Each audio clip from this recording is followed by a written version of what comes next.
subject to renewal every few years. In order to renew rent regulation, the City Council must evaluate the results of the housing vacancy survey and pass a resolution finding that if because there is still a housing shortage, defined in state statute as a vacancy rate below 5%, there is then a continuing need for rent regulation. The council must also pass and the mayor must sign a local law updating the expiration date for rent regulation. The rent laws are currently set to expire on April 1st, 2024.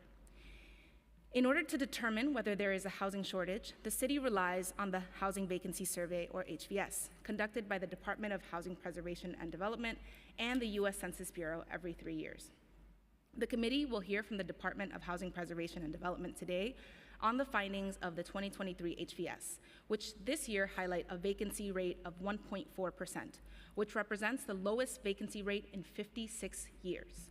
This low rate highlights that our city's intersecting crises of rising evictions, record homelessness, and housing unaffordability are only worsening. The vacancy rate is even more dire for those units with the lowest rents. Units renting for less than $1,100 per month had an availability of 0.39, and units renting for $1,100 to $1,649 had an availability rate of 0.91.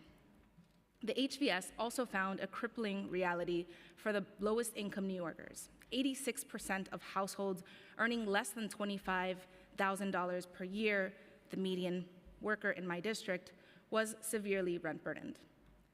Now, more than ever, we must continue working to ensure that the city's housing shortage is addressed, paying special attention to our lowest income New Yorkers who have extremely limited housing options.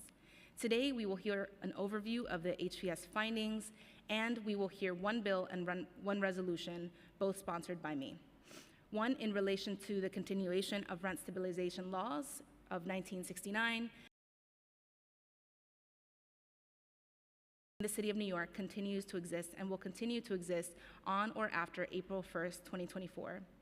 To better understand the survey results, I will also be asking the department to expound upon several findings, including trends in median tenant incomes increasing by $20,000 since the last HVS, and demographic data showing that a couple of things. New York City still has several 100,000 residents less than we did prior to the pandemic.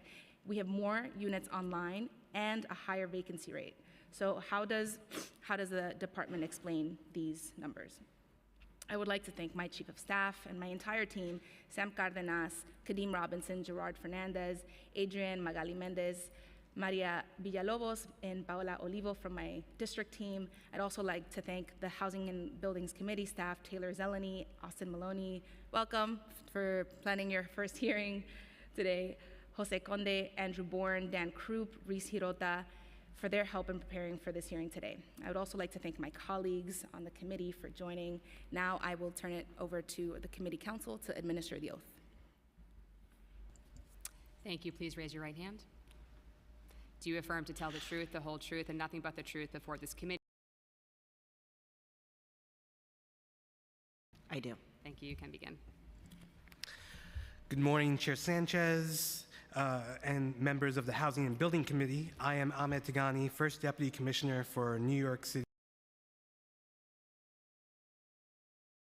Dr. Elizabeth Gallmer, HPD's Chief Research Officer.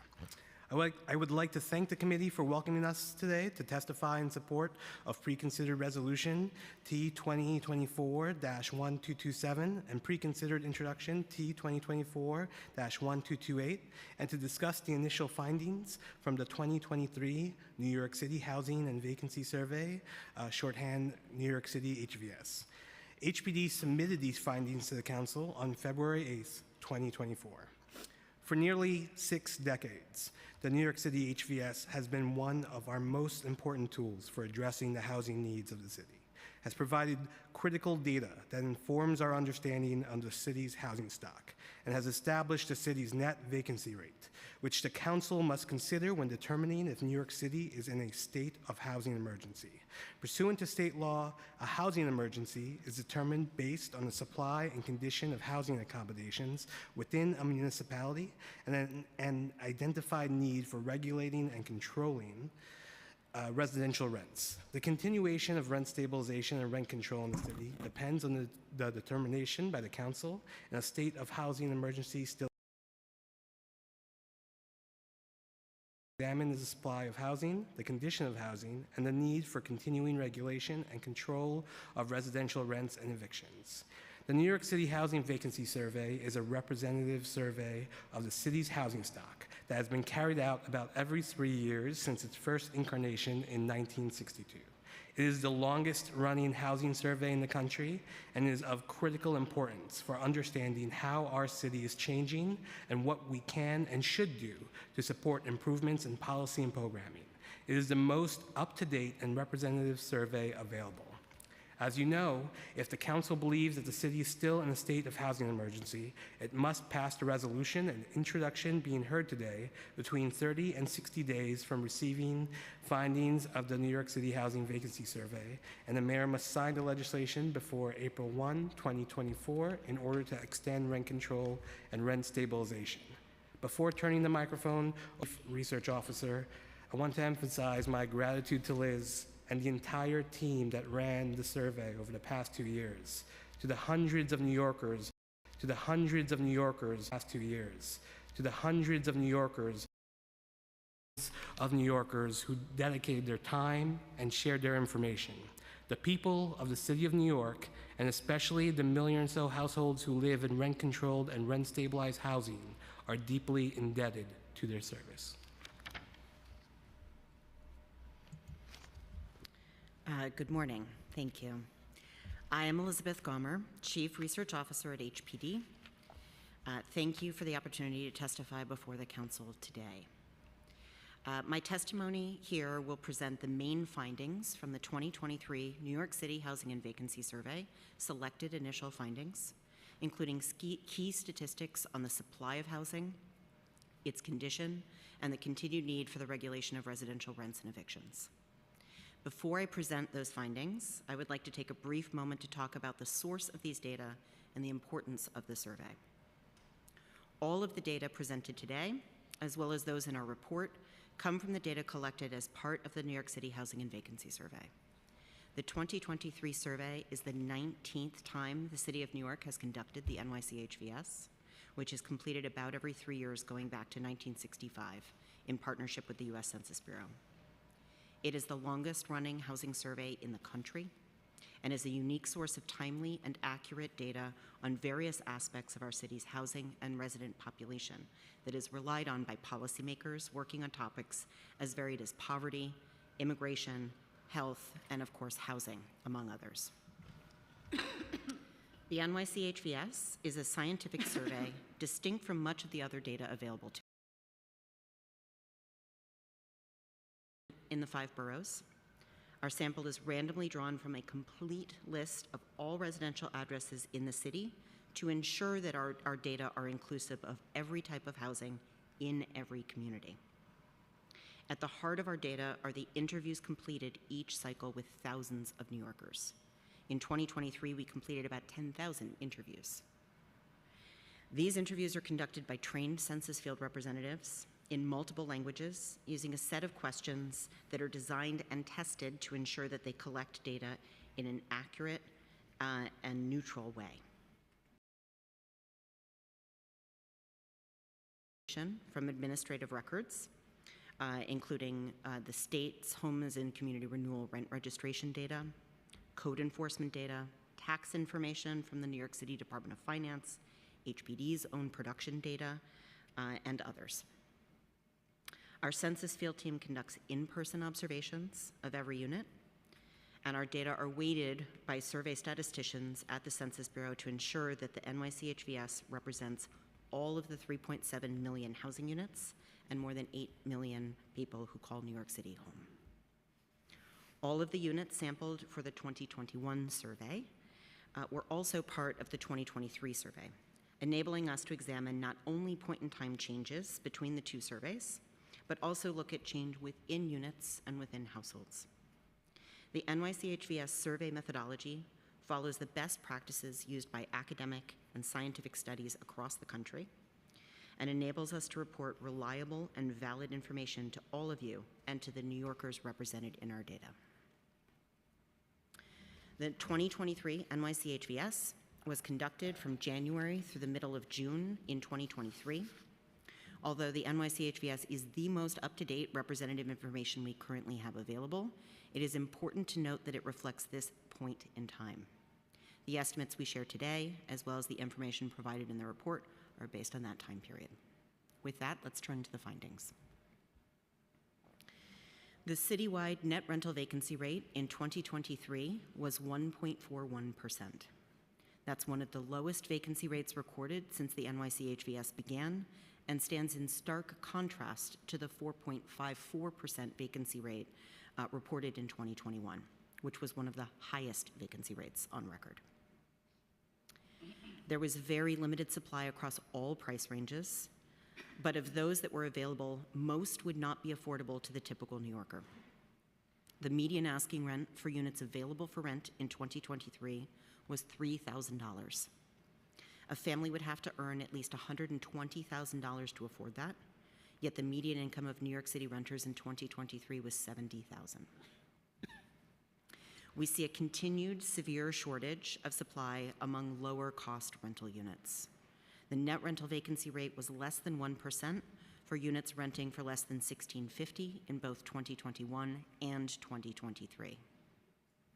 Where we have seen significant changes among higher cost units, where the net rental vacancy rate has dropped to historically low levels in 23.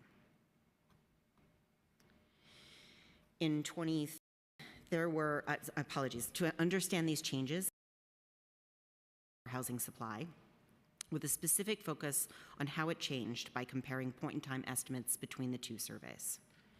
In 2023, there were 3.7 million housing units in New York City. This is the largest stock recorded since the NYC HVS began in 1965. It represents a net increase of 61,000 housing units, or about 2% relative to 2021, which is the sum of both losses and gains. This growth in the housing supply continues the trend seen over the last several NYC HVS cycles. But despite the increase in supply, it failed to keep pace with increased demand. Between 2021 and 2023, the total number of occupied units increased by 275,000, or 9% relative to just 2 years prior. This increase in households was seen for both renters and for owner-occupied units. This tight housing market meant that more units of every kind were occupied in 2023, including far fewer units available for rent and far fewer units that were off the market. Let's look at the changes in a different way. Here, we're looking at the units that were in both the 2021 and 2023 surveys to assess what happened to them over the last 2 years. 95% of the units that were occupied in 2021 were also occupied in 2023, though not always by the same household. 83% of the units that were available for rent in 2021, that's, as a reminder, those were almost all uniformly very high-cost units in 21. 83% of those were now occupied in 2023, and 62% of units that had been off the market in 21 were occupied when we went back and interviewed in 2023. The NYC HVS measured housing conditions through self-report of the current occupants regarding housing problems. In 2021, 14% of occupied units reported 3 or more of the 7 types of problems that we measure. The prevalence of housing problems increased again in 2023 to 15%, so a net increase of 1 percentage point. Both rent-stabilized and market rentals showed similar net changes in the rate of reported problems. Between 21 and 23, 8.2% fewer rent-stabilized units reported having no housing problems in our interview, while 7.6% fewer market rents reported no problems. The median rent in New York City was $16.41 in 2023. Citywide, rents increased by 9% in nominal terms since 2021, generally in line with our historically high inflation during that same period. Rent-stabilized units increased by 7% in nominal terms, with a median rent below citywide. The median rent for rent-stabilized units was $1,500 in 2023. In contrast, market rentals increased by 10% in nominal terms, with a median rent of $2,000. When we examine the distribution of household incomes, we see a stark shift upward. Between 21 and 23, the median household income in New York City increased to $80,000 from just above $60,000 in 21. During this period, there was a large net increase in the number of households earning $100,000 or more, up by almost 500,000 households, and a net loss of the lowest income households. Using the subset of NYC HVS data that were in both the 21 and 23 surveys, we examined the incomes of renters across different groups. The first group in this chart shows renters who stayed in the same home and were interviewed in both surveys. The second group shows renters who moved out after the 2021 survey, out of their homes to somewhere else. The third group then is the renters who moved into those same units that the second group vacated. And the last group on the right here shows the renters who moved into a unit that had been vacant in 2021. We found across all these groups that higher income renters moved in where lower income renters moved out, and then a full half of the households that moved into units that had been vacant in 21 earned $100,000 or more. Within that group, the median income was $192,000. We separately looked at those who moved to the city since 2021 to understand the composition of the newest New Yorkers. The vast majority of these, over 95%, were renters. 53% earned $100,000 or more. Overall, their median income was $105,000.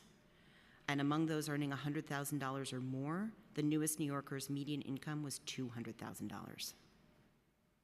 The newest New Yorkers were more likely to live alone, 44% compared to 37%, and to be headed by someone who was white, 52% compared to 32% of renters citywide. When we look at, for the first time in many cycles of the NYC HVS, the share of renters who were rent burdened or paying more than a third of income toward rent went down from 53% in 21 to 43% in 23. This was driven by the larger number of high income households and not by the increasing affordability of the rental stock. When we look at rent burden by income, we see stark differences for low-income New Yorkers compared to those earning more. 86% of the lowest income renters who did not benefit from rental assistance were severely rent burdened or paying more than half of their income toward rent. An additional 4% were moderately rent burdened or paying between 30 and 50%. This remains unchanged since 2021. In contrast, 91% of renters with household incomes of $100,000 or more were in housing that was affordable to them. That is, they paid less than a third of their income for housing. Beginning in 2021, the NYC HVS also collected information about renters who were unable to make rental payments on time. In 2023, 13% of renter households reported being late or missing a rent payment at least once in the prior year. That was unchanged since 2021. We also collected follow-up information on whether any of these 13% of renters were still behind on rent at the time of the NYC HVS survey. 34% reported still being in arrears, up from 29% in 2021. In summary, the 2023 NYC HVS showed stark changes in the 2 years since our last survey. The citywide net rental vacancy rate was historically low at 1.41%. There was very limited supply across all price ranges, but of those that were available, most would not be affordable to the typical New Yorker. While the overall supply continued to increase, it was insufficient to keep pace with the large net increase in the number of households. The prevalence of housing problems increased across all types of housing, back to levels similar to what we had found in the 2011 survey. Citywide, rents increased at a pace similar to our historically high inflation during this period, up 9% in nominal terms. Low-income New Yorkers continued to experience high levels of rent burden, and many were unable to make rent payments. Perhaps the most dramatic shift was in household incomes. Between 21 and 23, there was almost 500,000 more households earning $100,000 or more, with a net loss of the lowest income New Yorkers. More than half of the households who moved to New York City between 21 and 23 earned $100,000 or more, as were the renters who moved into units that had been vacant in 2021. New York City continues to see diverging experience where low and middle income New Yorkers face limited housing choice, while more New Yorkers with more purchasing power continue to grow in numbers.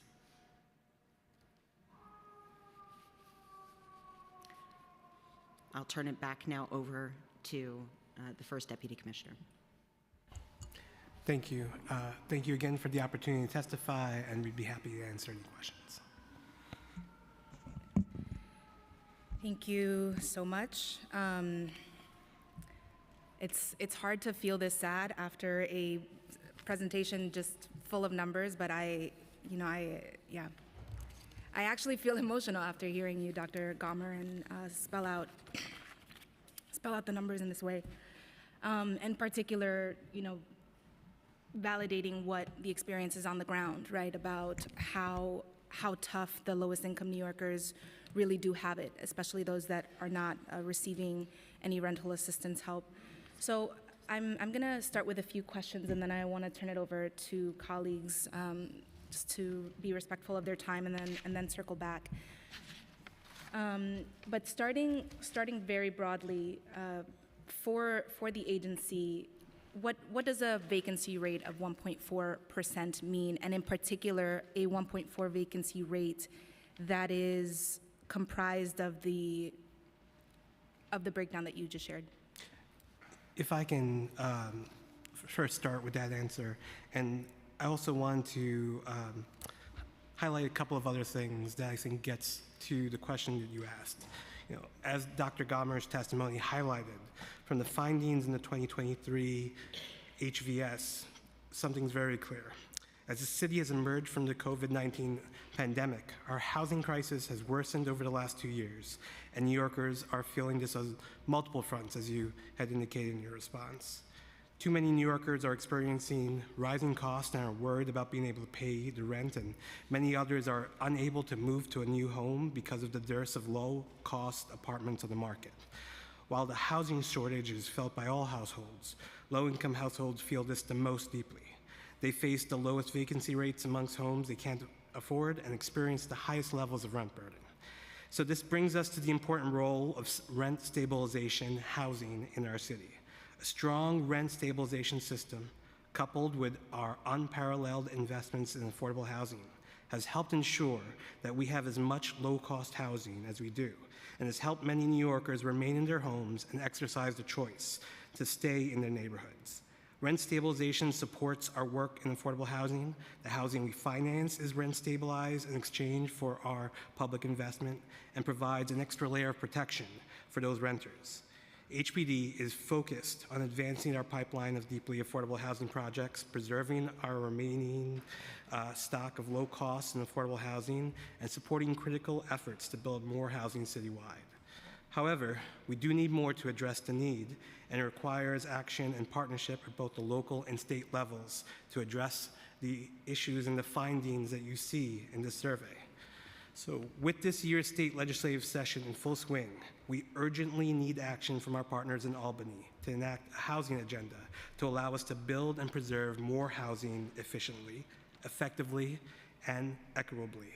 At the local level, we need to work hand in hand to maximize all avenues for housing development, including but not limited to affordable housing development, and we need the support of the City Council to continue to advocate for and champion new housing across every borough and every neighborhood in our city.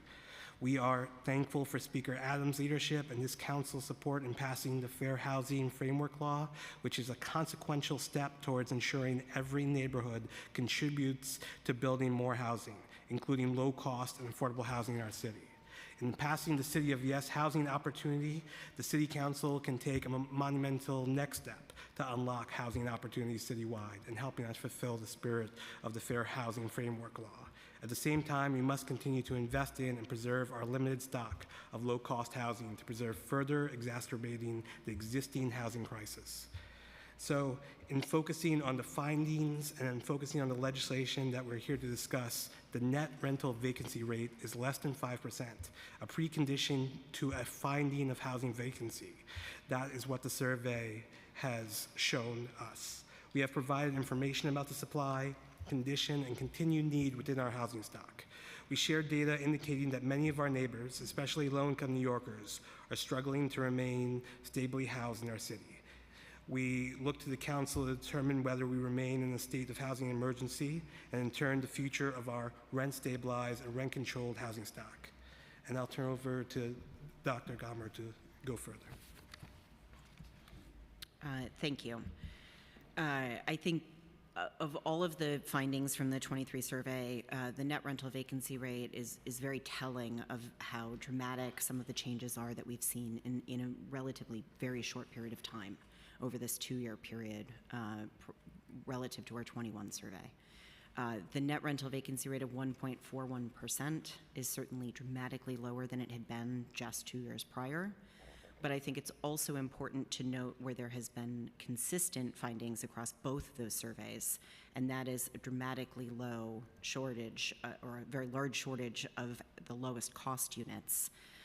All of those with rents below the median of $1,650 continue to have a net rental vacancy rate of less than 1%, the same as in our 21 survey. Thank you, Dr. Gomer. Thank you, First Deputy.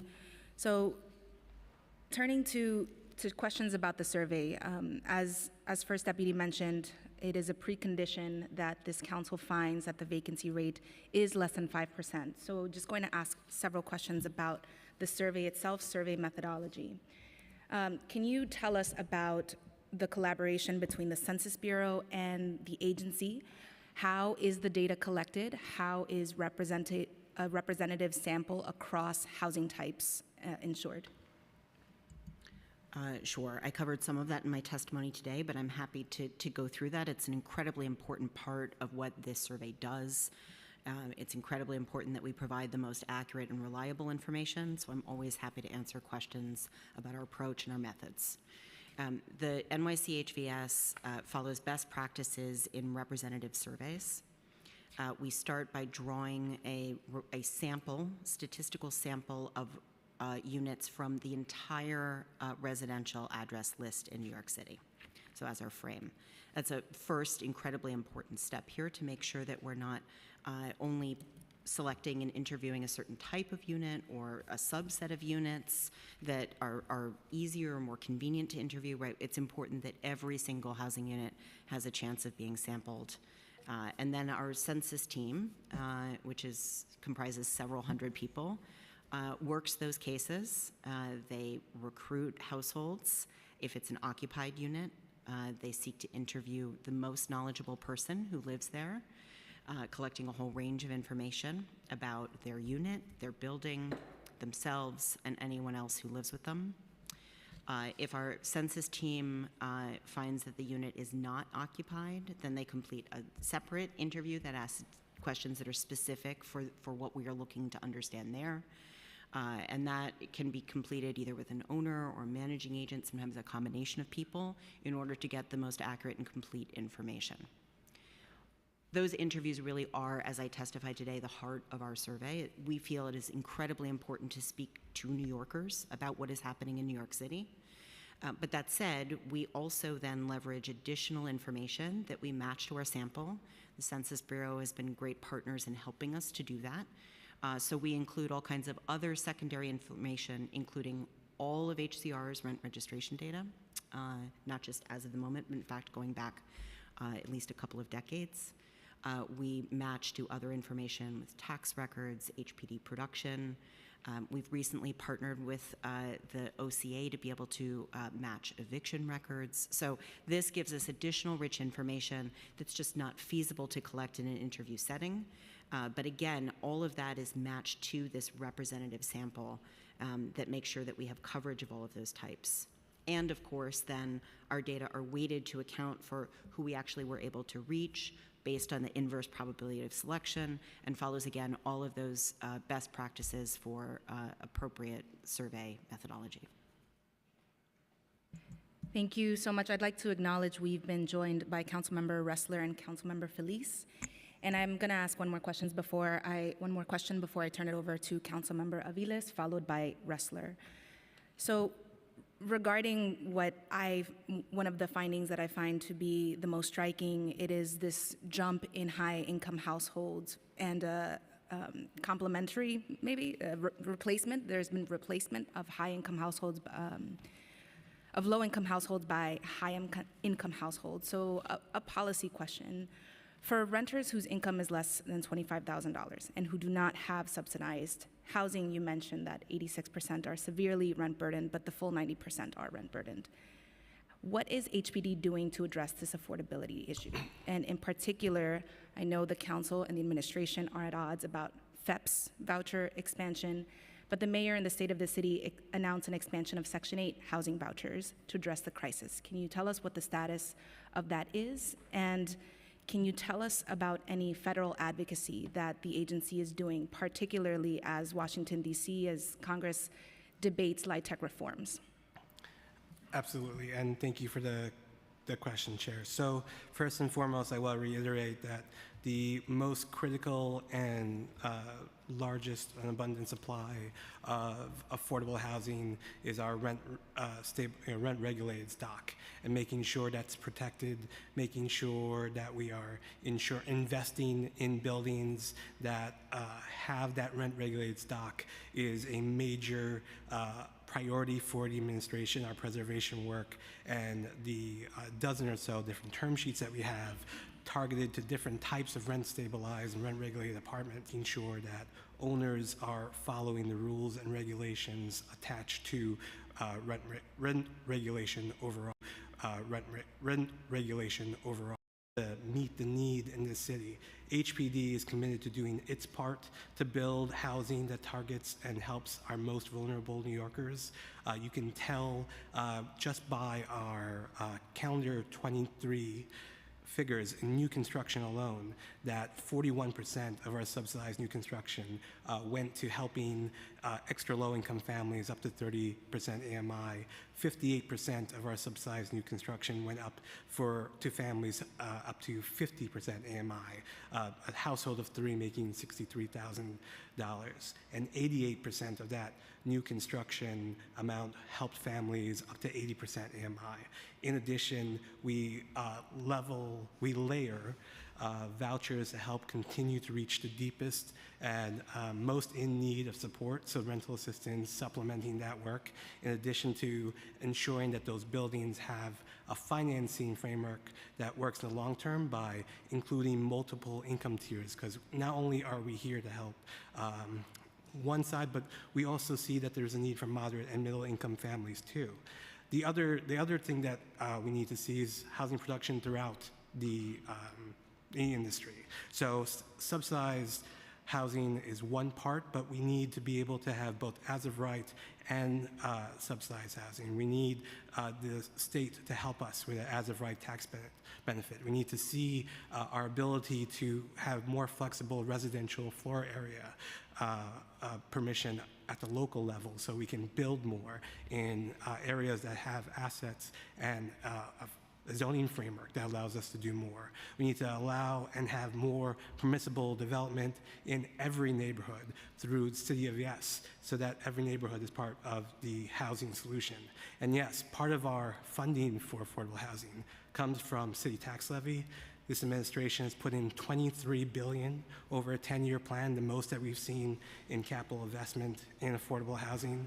But more so than that, we depend on low-income tax credits from the federal government to make sure that our housing, especially housing for our most vulnerable population, is met. So we are advocating right now. There's a bill in Congress that would help us tremendously, and we would seek any support from the council to see Congress pass that bill so we can get more flexible low-income tax credits to support that work. So again, subsidized housing is critical. We continue to use this data and other data to target it toward our most vulnerable families. We're using HPD Section 8 vouchers to make sure that our housing continues to reach deep for the most vulnerable families, but we also need support across the board for as of right and subsidized housing through more flexible regulatory and zoning frameworks.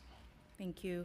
And my understanding is that HR 7024, the Tax Relief for American Families and Workers Act, which is considering LIHTC reform, does not include any changes that would allow the City of New York to provide lower income housing than we do.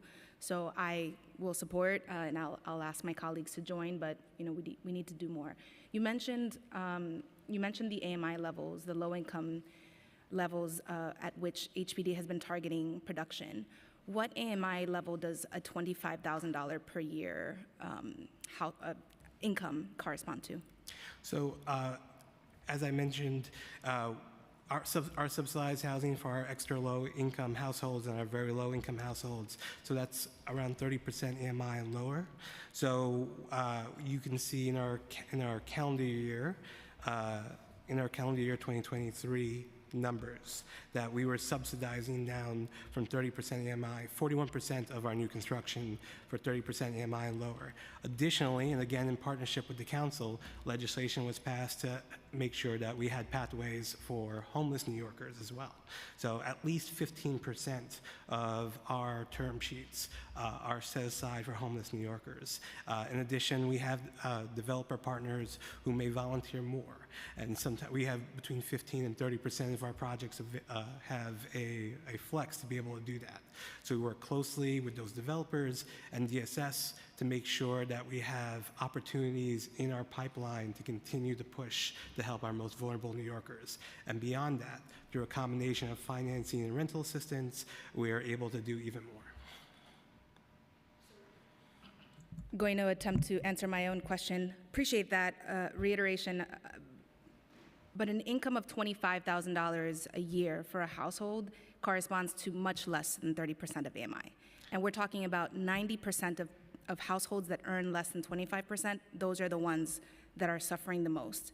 And our policies, our term sheets are producing at the lowest AMI that is covered is 30%, right? Complete mismatch. The only way that we get to those folks is vouchers. Right. So what is the administration's update on the Section 8 voucher expansion? So I would say that the Section 8 voucher expansion, that particular program is being overseen by NYCHA.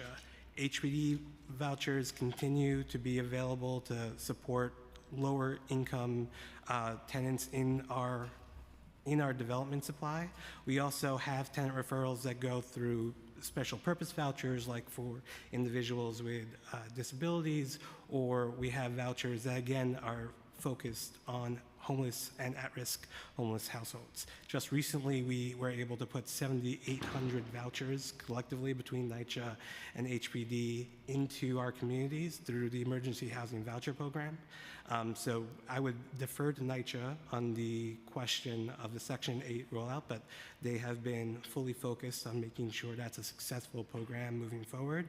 And for HPD, we continue to advocate for more vouchers at the federal level, but we are almost at 100% utilization to make sure that we are not wasting any vouchers and they are in the hands of people who need them so they can get housing in New York City. Thank you. I'm now going to turn it over to Councilmember Aviles. Thank you, Chair. Thank you all.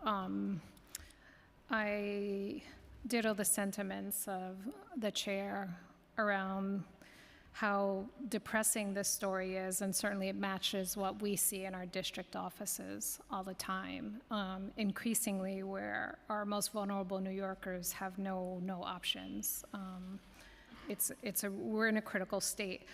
I'd like to just make sure I understand, following the previous line of questioning around the term sheets and the lowest income New Yorkers, particularly the $25,000 income band, which is what I see a lot in my district, particularly seniors, with no options for them. Did you just say that 30% is what you're requiring in the term sheets for this income band? No, so our term sheets and each of our new construction term sheets have specific parameters, but for instance, for seniors in particular, we have a senior housing new construction term sheet called the SARA program. And in that program, we actually do 100% project-based voucher, which allows us to have a lot of flexibility to reach the most vulnerable seniors. And those vouchers go and allow us to not only use the project-based vouchers for applicants through Housing Connect, who have very tight and low incomes, but we also have a set aside for homeless seniors, so we're able to make a pathway as well. Our ELA term sheet, which is for extra low and low income households, has specific parameters that again focuses on low and extra low families. It does have the opportunity to service moderate and middle income families. We are very focused on making sure that we are hitting all the income bands we need, since we see housing need at that level as well for working families in New York. So our term sheets each have specific parameters, all of which are really focused at trying to get to extra low and low income households. Do you think those, will there be an opportunity to increase the thresholds for those parameters? Because what we're seeing is, while they exist in the projects, we are barely scratching at the need, and the survey absolutely shows that, that the problem is increasing. So is the administration looking at increasing the percentage targets for this particularly vulnerable population? I think there are three pieces I just want to touch on. So one, in reference to the tool we use the most for extra low and low income households, which are low income tax credits from the federal government, even the change that could be made at Congress right now would actually allow us to create another 4,400 units using a resource that would target the lowest income households. Separately, more vouchers from the federal government will allow us to be able to do more project-based and more tenant-based referrals. So those are two resources that we think of and try to use alongside the capital. We are also looking at the constraints of developing housing right now. We've talked to the council about this before, a mixture of insurance rates, interest rates, legal and soft costs, hard costs in construction, supply and labor have contributed to higher costs in construction. Right now, we are working closely with development partners to think about how our term sheets can be better geared to creating efficient, successful projects. And in that, we are having serious discussions about how we can use this data to talk about where we are targeting. So it is absolutely front of mind for us, and we are toggling a number of different things, plus looking at how these mixture of resources can help. But I would say that part of it also is reducing some of the regulatory and zoning burdens that add to costs in producing housing, which is why we have the legislative agenda that we've talked about before, both at the local level with City of Yes and in the state agenda. And of course, having an as-of-right tax benefit will allow us to use a variety of different tools, not only subsidized housing, but also as-of-right housing that produces affordable housing in our city to get to that same goal. I appreciate the very robust answer. It sounds like you're thinking about it. Just a little bit. Okay. Thank you, Councilmember. Yeah, slippery slope. Just one quick question. I want to thank you also for mentioning how important rent stabilization is and how critical it is for our city. I'd love to know what the administration is doing to make sure we protect rent stabilization, and I will just say it. will the administration put tenants on the rent guidelines board in order to make sure that there is a balanced perspective on that board? That would be the surest way, one of the surest ways to begin to bring a real balanced perspective around the importance of tenants. But what else is the administration doing to make sure we're protecting these valuable units? I appreciate the question, Council Member. From HPD's perspective, our first step is always ensuring that the laws are being enforced and that making sure that the tenants who are seeing issues are protected. So we have invested heavily in rebuilding our inspector corps and making sure that we have a strong enforcement apparatus under Deputy Commissioner Santiago. So we continue to make sure that we are pushing and responding to tenant complaints. We are using our anti-harassment unit and our neighborhood investment services in enforcement, using our programs wisely, like our alternative enforcement program. When needed, we will bring litigation in court if there are laws being violated. We work closely with our partners at HCR to make sure that there are referral and information is going back up and down so that we're working together. Separately, we are making sure that we use our relationships with tenant advocates and legal aid and talking to each other to make sure that we are protecting the tenants who are in housing court. We are making sure that there's information that's available to tenants as needed. Recently, the mayor announced the formation of the Tenant Protection Cabinet. We continue to have our public engagement unit and our tenant support unit in our neighborhoods, knocking on doors, manning our tenant question hotline so that if tenants have questions or need referrals, they can reach out.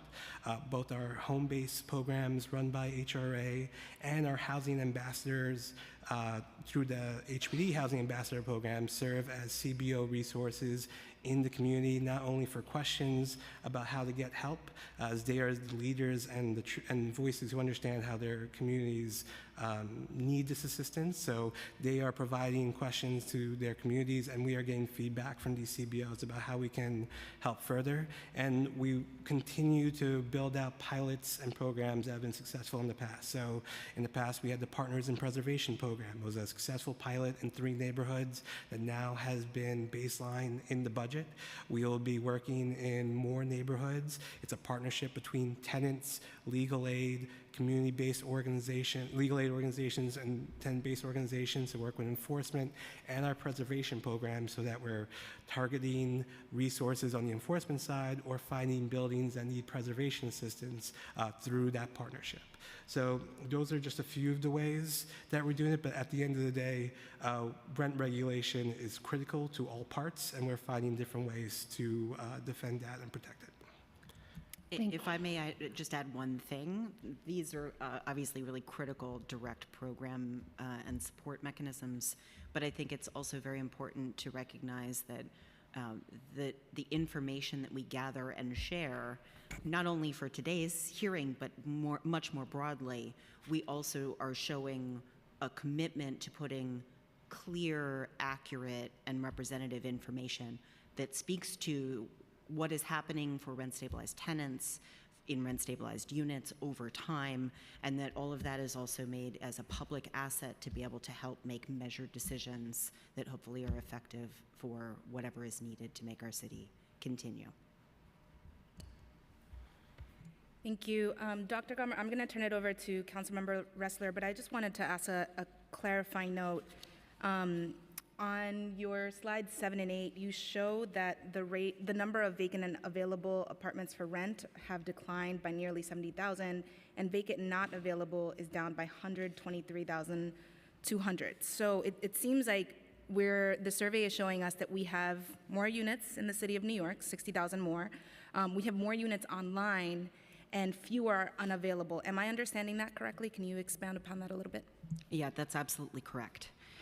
When we had this, when we as a city experienced this dramatic net increase in occupied units, that not only are households that are going into new supply, but they also have to go into other housing units. And what we saw very clearly was that they moved into units that had been available for rent, those are now dramatically occupied, and that many of those units that had been off the market in 21 also are now occupied. I mean, we just see occupancy rates exceptionally high across the board in every type of housing, including those that were off market and vacant last time. Thank you. And does can HPD share anything about the geography of where the newest New Yorkers, those that are earning, you mentioned above $200,000 per year, where they are moving to? Sure. So this obviously is our initial findings report. As you've experienced in the past, we continue to cut the data in various ways over the coming weeks and months. That includes looking at greater geographic granularity than what we've presented in the report. This selected initial findings really focuses on our citywide conditions and the need for any rent stabilization and rent control, but we're happy to share some more additional geographic as well as other data and analysis as we get to it in the coming weeks. Okay, thank you. I suspect I have a list for you of those We kind welcome of that. cuts. Councilmember Ressler? Great. I firstly just want to say, Dr. Gallmer, I'm so sorry that you have to sit next to Ahmed for the entire length of this hearing. We all empathize with you. Thank you for the comment, council member. Yeah, you're welcome. I do want to follow up on the question, one of the items the chair was just mentioning, Dr. Gallmer. So it's 123,200 fewer units that are not available than 2 years ago. Is that right? Yes, that's So correct. could you just help us? What's the denominator? Like, what's the total number of units that are not available? If it's 123,000 fewer than sure. it was 2 years ago, how many are not available altogether? Absolutely. For those of you who have your selected initial finding report, Forgive me if I missed it. I can direct you to that page. So it's page 29 is where we enumerate this, and we have additional data. If it's helpful, we can also bring up a couple of appendix slides to talk about that. So in 2023, the total citywide number of units that were not available for rent was 230,000. 230,000. So that's a And big that's number. so that we know that net Yeah. change, that's down from 353,000. So it's down a third in 2 years. That's a good thing. If my math is working close enough. Jake is nodding, so I got it good. So we're down about a third. That's a good thing. But still, 230,000 units offline is a lot of units. I found it notable that only 62%, so I guess that's the same thing. That's the same data point another way, that 62% of the 2021 offline units are now occupied. It's Or I a guess that's in slightly different reverse. measure. Those are Okay. complementary ways of thinking about that topic, that general topic. So let me maybe help clarify for others who maybe are not good at doing the math in their heads. So we look at change in two different ways, and I've presented both of those here in my testimony, and we cover that in our report. One way is we look at what I'm referring to as net change between these two surveys, right? So we have an estimate in 21, 353,000 units. We have an estimate in 2023, 230,000 units. We can look at what that change is. Importantly, the net change includes things that have both gone up and gone down. So units that had been vacant and not available, or vacant or occupied, right? So some of those will change and leave that group over those 2 years. Others will enter it, and when we say the net change, we're just looking at the difference between those 2 points in time. So that's one way of looking at this. The second way that we are able to do with our survey is to look at what happens to specific units that we're studying and following over time. And so that's a different way of looking at change. And when we do that and shared that today, what we were doing was saying all of our 21, what we saw in 21 and reported to you, what has happened to those specific units. So they're both looking at, and they both point in the same direction, which is that there is just dramatically higher rates of occupancy of every kind, of every type, in every place. That is obviously what's leading to a very, very low vacancy rate. Right. I'm just interested in what tools we have to get these 230,000 units that are offline activated, because that's an enormous amount of housing that is unavailable. I get it's a low vacancy rate. I get that we're moving in the right direction and that there's progress to show over these 2 years. But other than, as my colleague and I were just discussing, kind of ever-heightening hyper-gentrification across the city of New York that is tightening the housing market and making it more and more impossible for anybody to find an affordable place to live, are there any, and that incentivizing landlords to see their units activated. Is there anything else we can do? And are there specific deliberate policies that we're pursuing to try to activate these units, which I imagine is a lot cheaper than preservation deals or new construction if we can do the work that's necessary to get this housing online? So I will obviously defer to our first deputy commissioner on some of that thinking, but just so that I can clarify for others that within that overall universe of units that are off the market, there are a variety of different reasons that happens, right? And just for clarity, I want to make it clear that many of those reasons are not something that we would solve for as an intervention, right? Things where a lease has been signed but someone hasn't moved in. Sure. Or a unit has been sold, it's in contract, a mortgage hasn't come through, it hasn't been closed on, right? Where the occupant can take up residence. Do you break that information down to have a sense of what's really offline versus what's in the process of being activated? We do enumerate all of those different reasons, and that's in our report. We're happy to give you those numbers if you're interested in them to read into the record. But we do itemize, I think this year it's 16 different reasons, same as we did in 21. And many of those reasons, and obviously each of these groups grows and ebbs, right, from one cycle to the next. But just so that we're clear that 230,000 is not something that necessarily needs an intervention. Right. That's a very diverse group of housing units across a whole variety of reasons that they don't happen to be for rent or they're not yet occupied. And I think the first deputy commissioner is about to jump in as well, but I just want to tack on one more question for him to respond to in addition, if the chair would be so gracious. When rent regulation laws were passed in Albany a few years ago, everybody said, the landlord community said that the sky was falling and that we'd have vacant apartments in perpetuity and that we would not see improvements to people's homes in our rent-regulated housing stock. It certainly seems to me from the top lines of this survey that we have a very different story to tell in New York City. And I just wonder if you could, in any further elaboration you were going to offer on what Dr. Gaumer was just sharing, also comment on that and how you see that trend. And then last thing, because why not? I don't think I saw it in your testimony. If you do, and I don't know if there are any lawyers up here, but just interested if you do have any analysis you'd like to share on the Supreme Court's decision not to take up the case around rent-regulated housing and how much more confident we can be in the protection or this long-term stability of the rent-regulated system in New York. Sorry for those, a lot. Sure. I'm going to try to, and please tell me if I miss any point that you need me to make, but to the original question, again, I'll stress, we have about 12 different preservation term sheets that range from various levels of intensity. And a lot of what puts an owner in a position about whether or not they should work with us is based on what requirements and regulations they have to face. There are a number of mandates that have been passed over the last couple of years, whether it has to do with gas piping or facades or changes in facade rules, Local Law 97.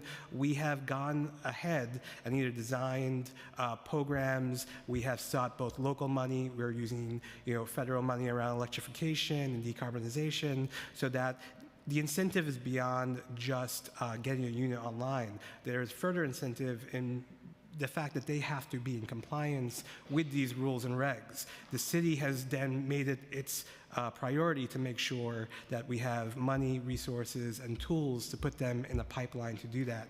And we are looking at the way we move through that pipeline since we understand that there are owners of different backgrounds and familiarity. So we do have preservation tools that we think are very competitive. They speak to the moment of the time. They use a number of different resources, and we hope that will continue to bring people in.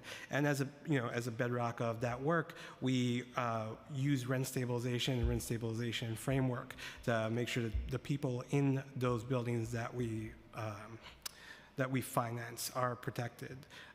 I also would say that to the point about rent regulation, all I can say to the results of the Supreme Court decision is that we feel that the law and the framework is something that's sound and critical to preserving the most abundant, affordable housing source that we have. It's something that we use our resources to defend, to protect on behalf of tenants, and we believe that tenant protections is a critical piece to any housing plan that we work on moving forward. I think the only other, I'll let Dr. Gomer speak to the data behind these pieces.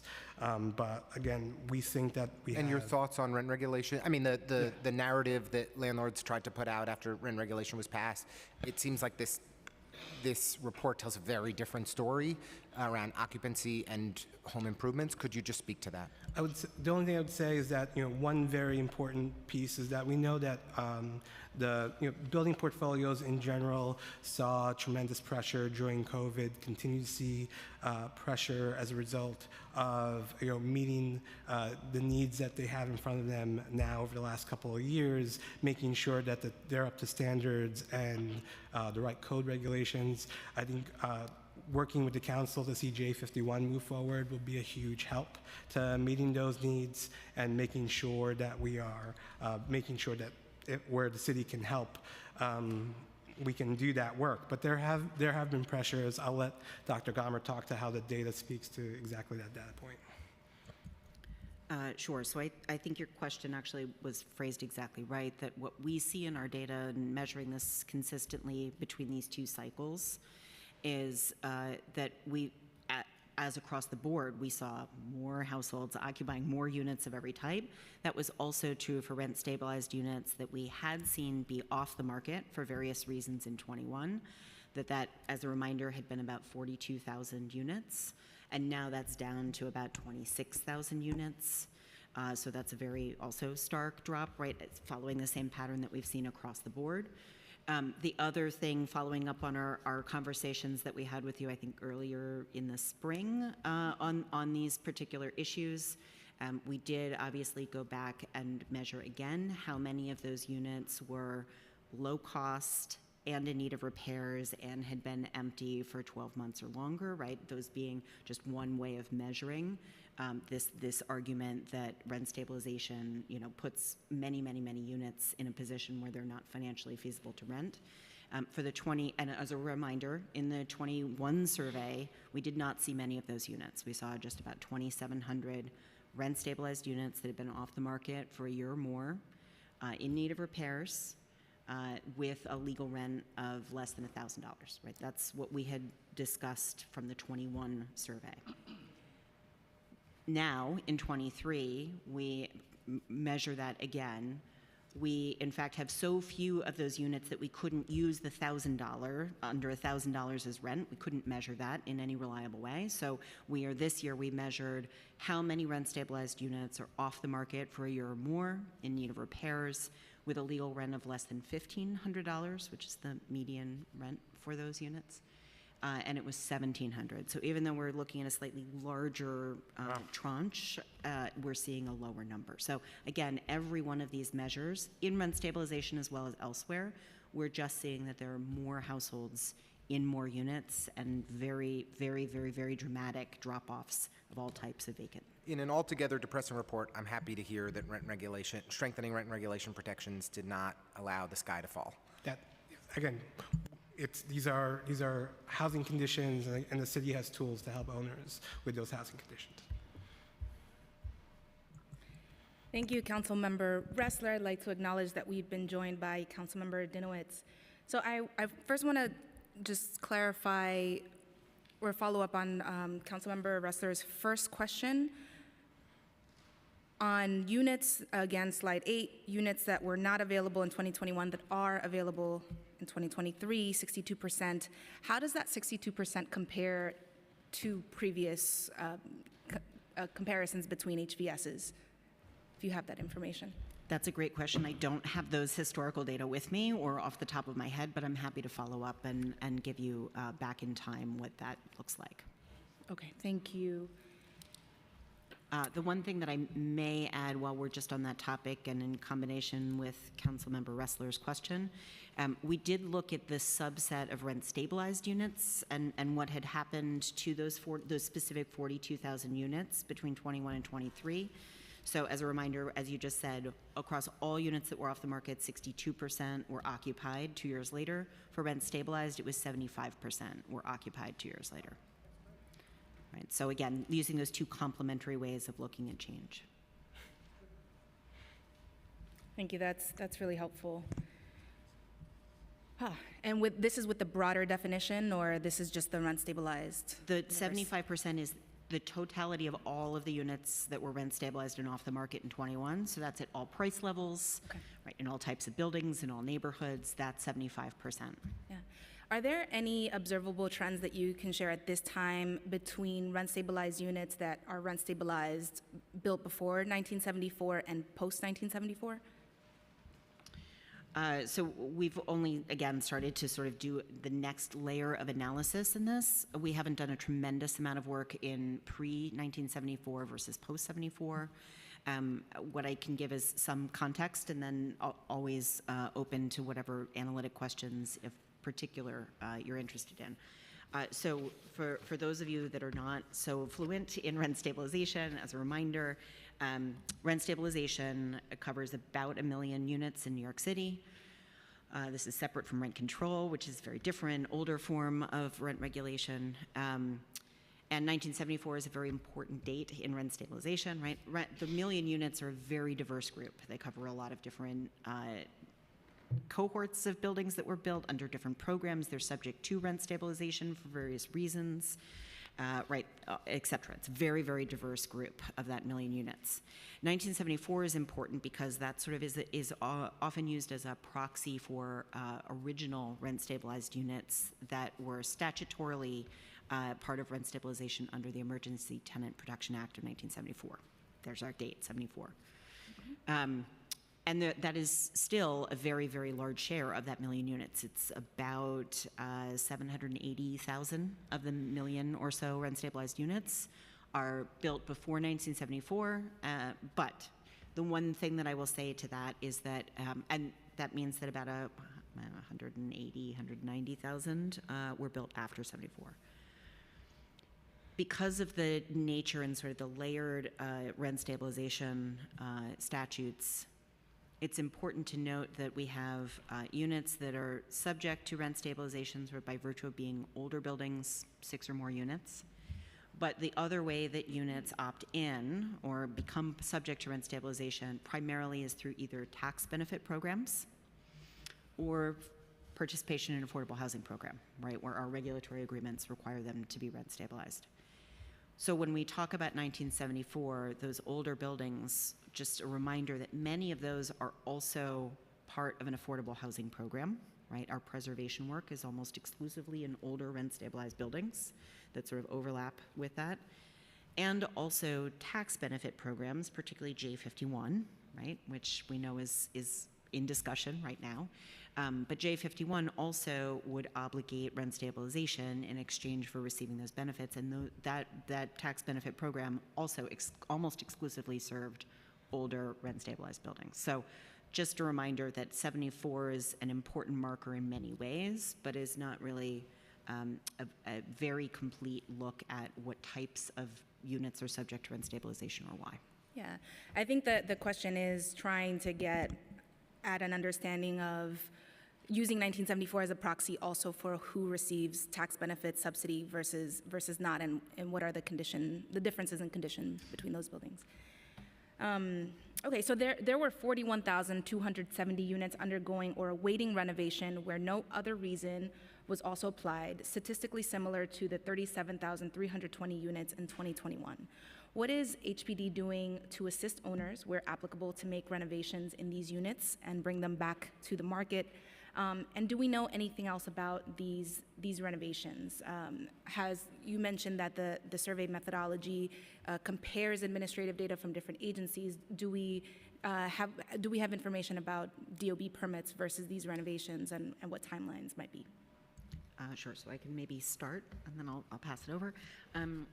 Would you mind, we're just going to pull up another slide. It's in our initial findings on page 31. It's figure 11, but we'll see if we can share and pull it up on the screen while I'm giving this. So one of the important things that I think we were concerned about in 21, Councilmember Ressler has brought this up, is whether these units that were off the market were in fact sort of just not, they were just sitting empty, there was no intention of bringing them back online, they were going to be long-term, right, all of those kinds of questions. And those are very, very important questions for a variety of reasons. So for our 23 report, and here on the screen now, thank you, we dug into units that were off the market. So this is not looking at units that were available for rent, although we might be able to do that if that's of interest. So these are units that were just off the market, and we looked at whether, we asked questions and collected data on whether they were renovated, right? So this is two separate measures here. On the left, what we found is that a full 30% of all units that were off the market in 2023 were being renovated at the time we were doing those interviews. So at that one moment, we said, is this currently being renovated? And the answer was yes for 30% of those units. That's, of course, not counting ones where there was already renovation work that had been completed or anticipated in the future. Separate from that, we also asked for some specific items about upgrades that we understand are sometimes needed, are important, right? So we asked if new appliances had been installed since the prior occupant left. Again, these are all units that were not available for rent in 2023. Full 27% said they had replaced the refrigerator. It was a new refrigerator in the unit. These are off-market units. 26% had installed a new stove. 22% had installed new kitchen cabinets, and 21% had installed new kitchen countertops. So that's and again, this is a very short period of time. This is units that are not available for rent or for sale, and it's clear to us that there is a lot of work being done to those units, presumably so that they can be brought back into active market and occupied in the near future, as we had seen with what happened in the units that were off market in 21. I think the only thing I would add here is, again, for these, for multifamily housing, we have targeted term sheets, some of which deal with administrative or regulatory issues. So many are coming up to date with lead hazard and healthy home regulatory requirements. We do have a preservation term sheet to work with those owners. We can layer that in with efficiency, electrification, and greening improvements through our green housing participatory programs. We have both multifamily housing that's geared toward project-based voucher projects that allow us to leverage both the voucher and the capital investment that we put in to cover both in-unit major system restorations. We make that available also to buildings of different sizes and different financing histories. Some come through LIHTC and in year 15 need to reposition and need funding. We have programs that gear toward them specifically. We have and support larger multi-phase buildings as well. We do this all targeted toward those buildings, but also extending affordability, given how critical that is as a return on the public investment. Do you have any sense of how long the units that were highlighted on that slide, how long they were offline? Does HPD keep track? Sure. I don't have information on the length of vacancy with me today, but certainly we can come back to you with other questions, answers to other questions, and we can make sure that that's on our list. Just one other thing I wanted to add. So a lot of our outreach happens proactively through member organizations, through information we put out there, but we also get a lot of successful contacts through our elected official sponsored events. So we do, through our landlord ambassador program, our community events, we hold property owner roundtables. We would welcome any interest by council members or elected officials to do that as well. So just putting that out there as a reminder. Yeah, y'all coming out. Thank you. Yeah. Yes, HPD in your district.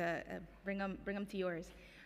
So expanding on the why, so there were 13,680 units in 2023 that were held vacant for 12 months or longer, where no other reason was reported, down significantly from 26,050 in 2021. Do you have any understanding as of why at this time? Sorry, the question is why there are fewer? Well, no. We are happy to do additional analysis and dig in with that. As I said before, for all of the different reasons that we track why a unit may be off market, we always do see fluctuation, but very important and I think very telling in our 23 survey is that almost every single category we saw very substantial drops in the number of units that were off market for any reason. But that includes this very sharp drop in units that had been held for a long time. Got it. Thank you. And I have too many windows open, but I do have a question here about the HPD, the Housing Vacancy Survey's demographic information. So understanding that you are using 2022 American Community Survey data or 2021 American Community Survey data, is there an issue with the information on the demographics? Sure. So let me sort of deconstruct that question a little bit here. Apologies in advance if I get too technical. Somebody just ask for more words, smaller words. So first of all, let me explain for folks in the audience here. The U.S. Census Bureau conducts many surveys. We often think of just the census, which is the decennial enumeration of the full population count, but in fact, they conduct many surveys. One of them is the American surveys. One of them is the American sample to collect information on the population between decennials and other information, obviously, that's of critical importance for a variety of reasons. They also collect the Housing and Vacancy Survey, the New York City Housing and Vacancy Survey, or NYCHVS, which is our survey. These are two totally different surveys. We do not utilize ACS at all for any reason, right? They're just two different efforts that both are conducted by the U.S. Census Bureau. Because we are both census surveys, there are some similarities, right, which is maybe helpful to understand. We're generally sampling from the same master list of addresses, right? So we're sort of coming from the same parent, if you will. And at the end of the day, when our survey statisticians weight our data to ensure it's representative, including by demographics, we are generally using the same source of information in those weights, although they're different time points and different vintages, as they call them. And so both the NYCHVS and separately the ACS are weighted to census estimates on population, the count of people, population estimates, and housing units. Those are actually two separate estimates done by different folks at the U.S. Census Bureau. So just as broader context of sort of there's many different things. The ACS is a very important source of data, but is obviously not customized to New York City and doesn't capture all of the data that we capture. It's also currently the most recent data available from the ACS is 2022, so we're actually providing more updated information than is otherwise available from any other census product. But one of the keys to what we are doing is that it is for and by the city of New York, right? So the NYCHVS goes above and beyond other surveys, including ACS, to measure things that are unique to our context and our history, and to do so over this very long time frame so that we can understand both change as well as continuity. Great, thank you. That's really helpful to understand that there is no relationship except for the parent relationship. But then I guess my question is actually, how do you see the HVS findings comporting with the 2022 ACS findings? And in particular, ACS 2022 showing that New York City population numbers are still down from prior to the pandemic. I have 400,000 people here listed, but I'm not quite sure that's right, versus 275,000 more occupied units in the city of New York. How do you understand that relationship? Yeah, sure. It's an excellent question. So let me, again, give a little bit broader context to help folks understand this. So first of all, when we here today and in our report have been talking about households and housing units, and we do that because the households are what lives in a housing unit, right? We are here to talk about the need for housing, supply, condition, and continued need. So our focus is households. We have not yet dug into any of the population data about individual people or the count of total people that we have, living in different types of housing or those needs. Historically, that's always something that we do as sort of a follow-up after our selected initial findings. So we're looking forward to digging in. That said, it's important to note that households is not the same as people. And it is possible for the number of households to increase while the number of people, the total people, stays the same or even goes down. If you think about household size decreasing, right, going from 3 people to 2.5 people to 2.3 people, right, and so on, and that is a trend we have seen in New York City over a very long time period, households getting smaller and smaller over time. So if it continues to get smaller, then obviously it's could be a fewer number of people spread out over more housing units and households. So that is mathematically possible. That said, we expect the U.S. Census Bureau to issue those population estimates, in fact, next week, is what we've heard. So we will know very soon sort of where the overall population stands. But we feel very confident, and the experience on the ground, I think, comports with this idea that we are in a very tight housing market, and there are more households living in more types of units. Thank you so much. Okay, so turning back to how we get more of these units online that are offline. So last year, the Unlocking Doors program was announced as a way to encourage owners of vacant units to rehab their units and return them to the rental market. Can you provide an update of this program? How many applications were submitted, have been submitted? What is the status? Have any been approved or denied? And if any approved, has any applicant completed the rehabilitation work required? So the pilot is still ongoing. We have not seen a high number of uptake. We've only had one application at this point. This is not the only pilot that we've done in the past to look at how we can work with landlords to make improvements in apartments. We've had the Landlord Ambassador Program.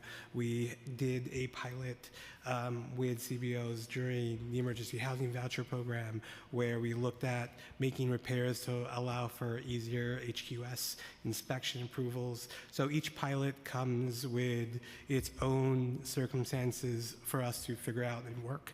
We knew that this is something that would take time for the owner industry to absorb, ask questions, and we'll see toward, as we continue to go through, we'll see what the uptake is and what the program will ultimately yield in terms of instruction for this approach. But again, as the doctor suggested, we are seeing that more of these units have come online through other mechanisms, through other ways that you repair units, but we will continue to think about different ways in addition to our preservation term sheets to bring more units online.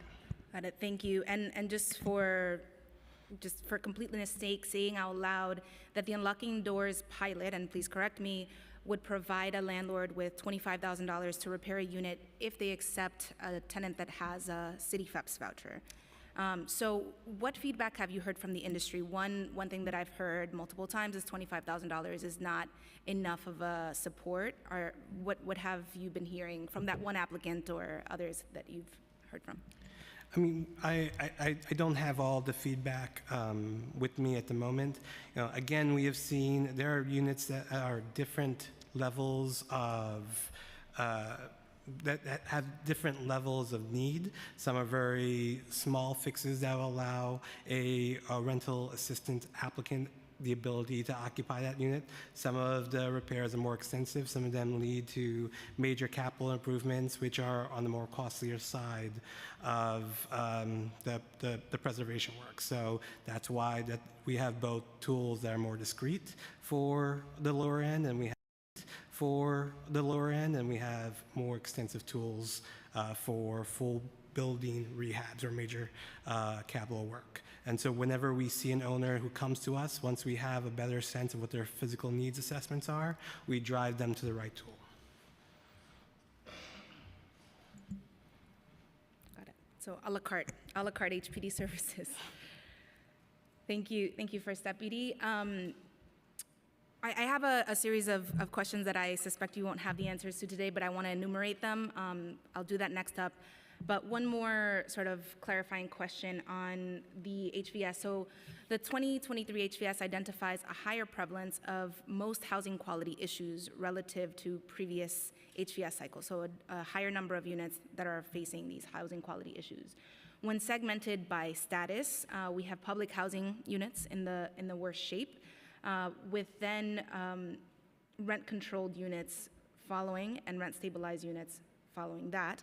So given these housing quality issues, can you talk to me about HPD's enforcement improvements? And in particular, I have been talking to the administration, HPD included, about a building in my district that I believe represents too many others, right? I had 1915 Billingsley collapse in my district, has had over 100 HPD violations, a number of Department of Building violations, and yesterday we had an announcement about 2201-2205 Davidson, which has nearly 500 HPD open violations and 90 DOB violations, 60 Department of Health violations. It is quite literally falling apart. And I know we're talking about it, but it is a building that is representative of many others. And it is an illustration of HPD's housing quality enforcement tools falling short. So can you help us understand how is HPD addressing these 10,000 buildings estimated by CSS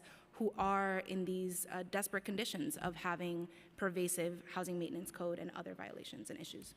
So I think we try to attack each building with its specific problems in a number of different ways. So we have first the standard protocol of being able to respond to 311 complaints, getting inspectors to those sites, and understanding if the problem is limited to the unit itself, the building as a whole. We can go further and do roof-to-cellar inspections. We use that data and we combine that with information that we have with sister agencies at DOB or other agencies where that information, if need be, taken to a next level, could be useful to working with the owner to get those things corrected. For buildings that have severe issues, Class C violations, and owners go beyond the completion date or the date to certify that the work has been completed, we do have programs like the emergency repair program where we do use city dollars to do the work and then bill the owner after. We have more extensive programs like the alternative enforcement program. We do an annual assessment at the end of January of every year, in which case buildings based on their Class B and Class C violations, the amount of violation, ERP charges that we've done for a particular building, once they meet certain criteria, they are enrolled in this program, or HPD is more intensely involved in ensuring that the corrections are done. That list is made public. We set up meetings. We're actually in the period now where we're setting up meetings with tenants in those buildings to make them aware of their building's enrollment in this program and what that means and how they can help ensure that we have that structure in place. We continue to have the ability to take cases to court with our litigation division. I'm sorry, I don't be before you on Monday for the budget hearing, and we'll make sure to have more of that information available.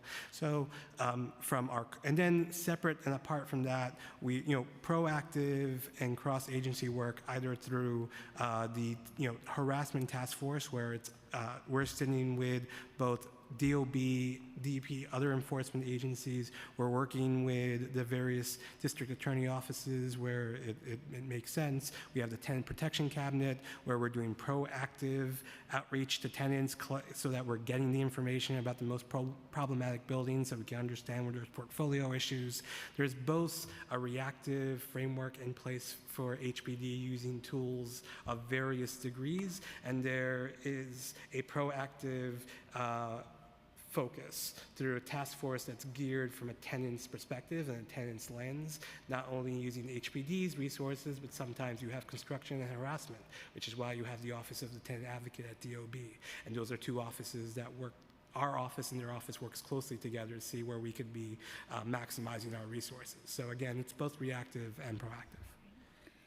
Thank you, First Deputy. And it's not that HPD's enforcement programs don't work, it's that they don't work for the worst cases, and that's what we've seen. So look forward to talking more about that and giving you tools that hopefully then the agency does use to take ownership back from buildings like 2201, 2205 Davidson, where that landlord has no business being an owner. How does the HVS integrate 311 and violation data? Does the housing quality reporting that is in the HVS integrate those numbers? It's a great question. Yes, we do integrate code enforcement data into the HVS on the back end. So as I had described before, we sort of have the heart of this is our interviews and our sampled units that are selected scientifically to represent themselves and others. And then we take other data and we sort of attach it, if you can think of it that way. And that does include code enforcement data. Full stop. Our way of measuring housing quality is, I think, really important to understand as a complement to code enforcement data sort of on their own. So you can think of each of these as doing slightly different things that together give us the best current picture of housing quality, for lack of a better term, mostly housing problems. So code enforcement data, particularly in the aggregate, right, taking, for example, our open data and analyzing that, does obviously convey where there are code violations, right, or multiple code violations by different typologies of buildings. But that doesn't represent all housing units, right? Our code enforcement data is by definition a selection of buildings and units that are going through that process. So people who have called 311, as opposed to having a problem that didn't call 311 for a variety of reasons. Or a building that was referred, right, from a community partner versus a building that didn't get flagged for whatever reason, right, by somebody to put it in front of us, et cetera. So in various ways, and I will say, it also represents where someone was able to access a unit, verify the conditions, issue a violation, right? There's a very long sequence of going through that process. Those are incredibly important things, but again, the HVS does something slightly different and complementary to that. So what we do is we ask the occupants themselves, and we do our own observations of conditions, right? And we've done that for many, many cycles in as consistent a way as we can to track change over time, but we don't verify those through our interviews. We obviously have very highly trained, focused field interviewers, but they are not building inspectors, right? You can imagine the variety of ways, right? We're also doing this at a certain period of time, usually late winter, early spring, right? So all of those are a factor of what we are measuring, but we do it in a full universe way. We reach people and they tell us, right, they report these problems who have never ever called 311, for example, right? We will pick them up.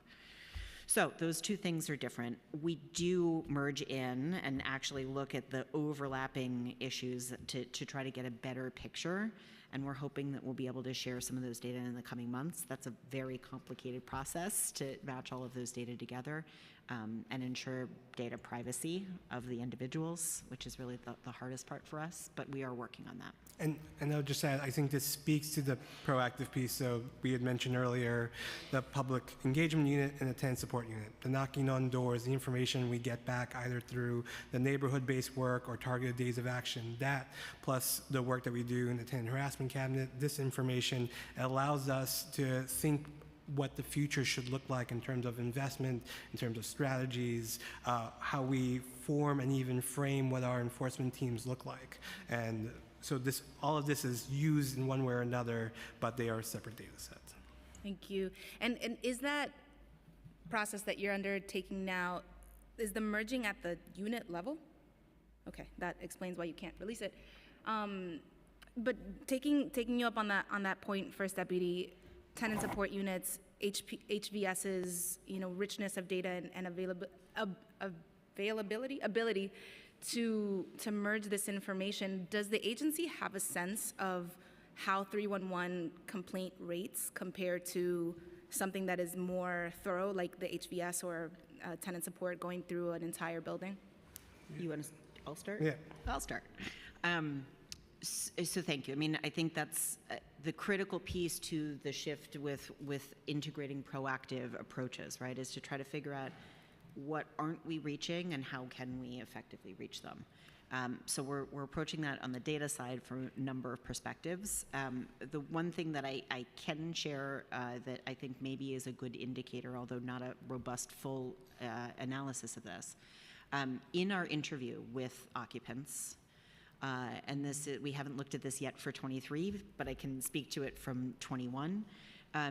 One of the items that we always ask about is heating breakdowns, right?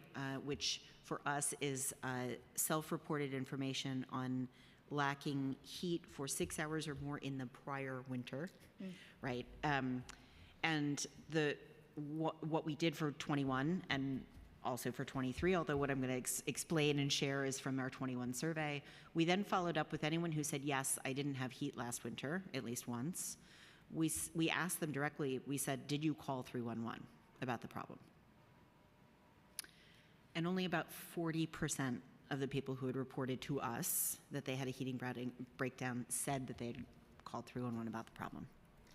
So you can imagine that that's a pretty dramatic, potentially underreporting. That's also not to say that if they had called and we had gone out, that we maybe would have actually verified that the temperature, right, or it hadn't been restored in the meantime, or that the temperature was such where it was prime for an emergency violation. I mean, there are many things that are a little different about that, but it just gives you a sense of the scale of how important complementing the reactive with proactive is.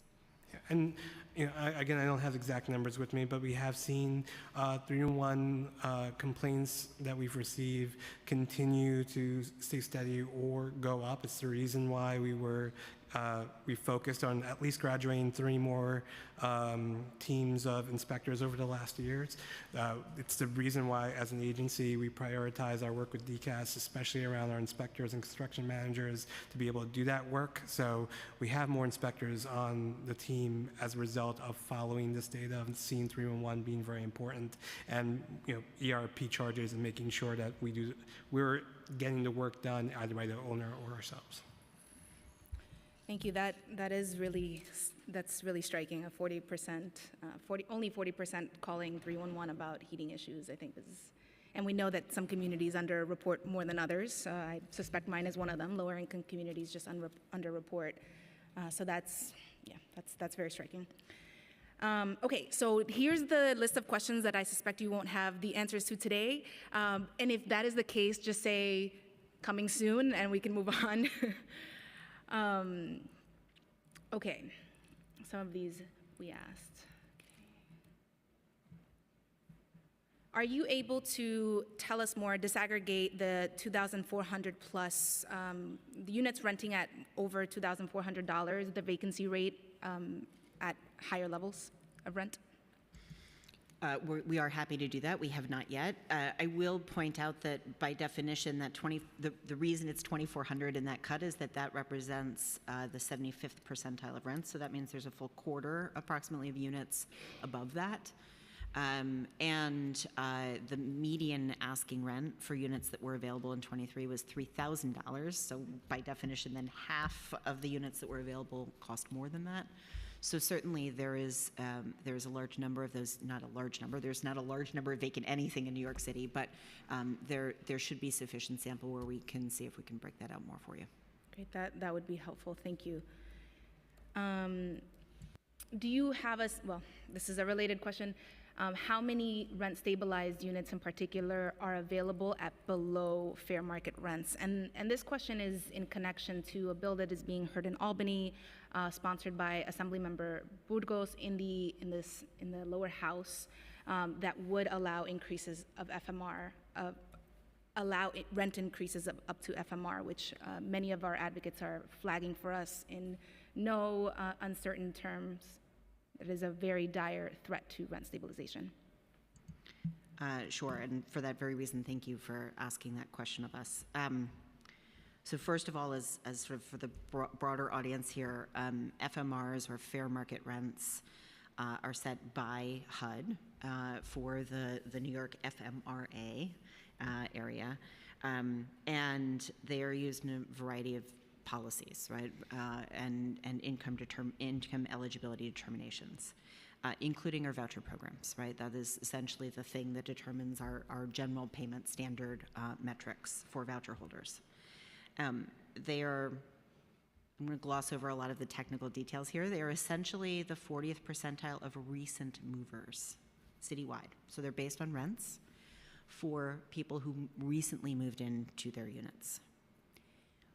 Taking a step back to our HVS findings, both from 21 and 23, we know that recent movers and units that had been available recently are very high cost. And so that is reflected in New York City's FMRs. They are higher prices than what most units have rents in New York City.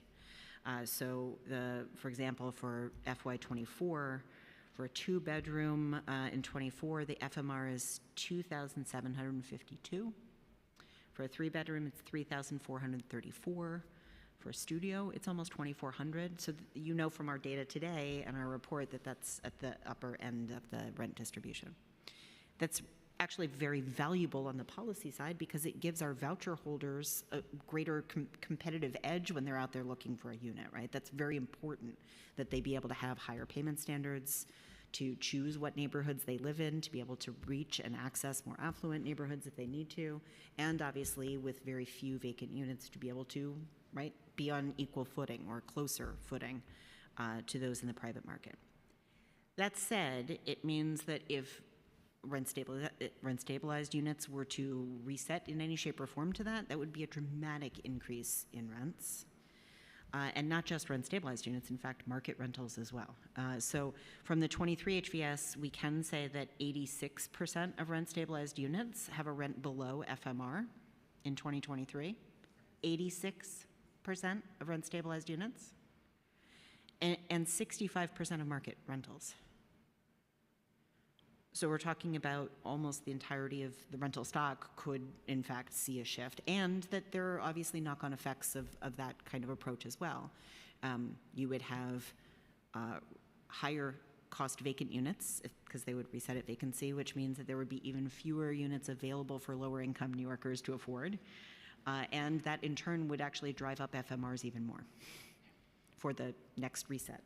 And so we haven't done any kind of detailed analysis of that, but if that's of any help, we're happy to do that from our HVS data.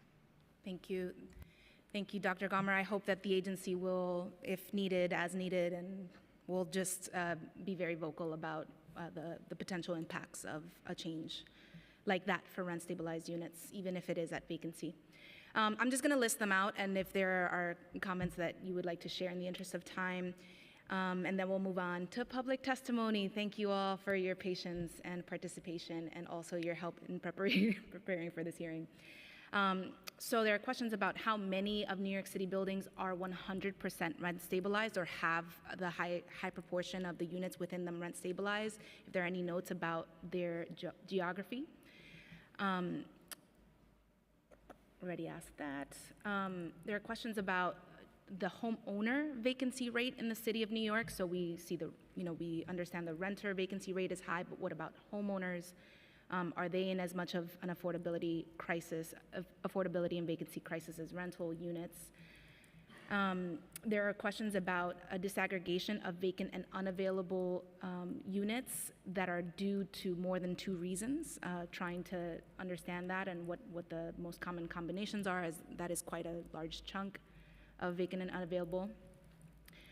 There's a question about breaking out rental arrears data in crosstabs by rent regulation status versus public housing versus market rate.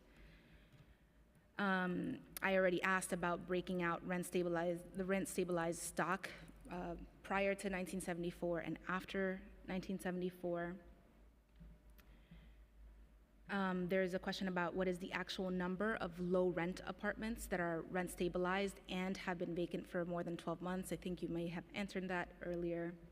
Yeah, that was we can't go down to 1,000, but below 1,500, that's 1,700 units in 2023.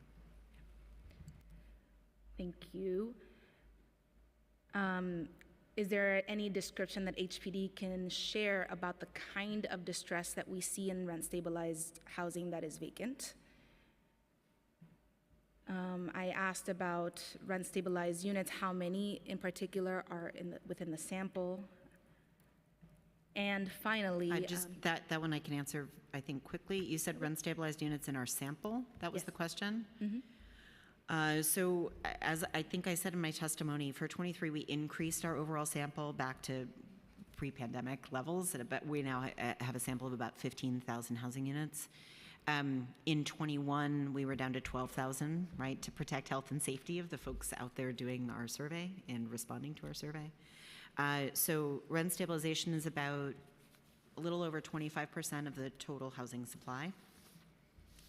And in 21, so when we had our smaller sample, we had a 25% sample of rent stabilized units, so about 3,000.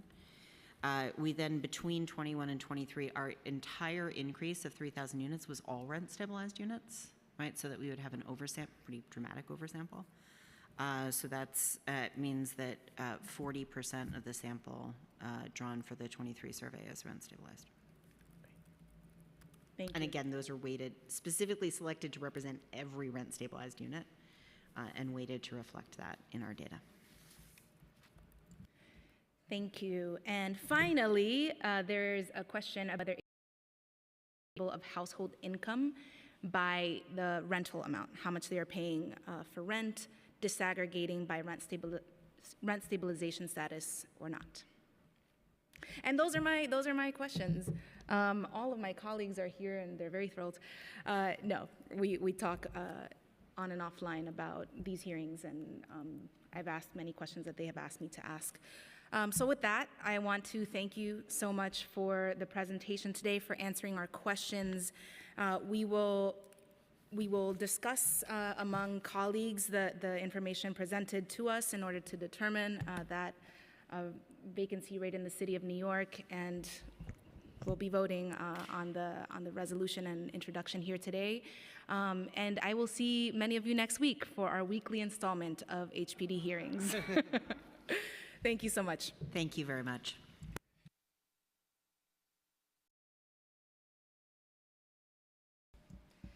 We will now be turning to testimony from the public. Please listen for your name to be called, whether you are here in person or appearing on Zoom. If you're testifying on Zoom when it is your turn to testify, you will be prompted to unmute. Please accept this prompt and begin your testimony. In the interest of time, your testimony will be limited to 2 minutes per person. For our first in-person panel, we will be starting with Lucy Block, Sarah Heinbach, Adam Edwards Rivera, Brendan Cheney, and Oksana Mironova. You can come up to the table when you're ready. Thank you.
Okay, great. You can begin when we're ready. Oksana, we can start with you.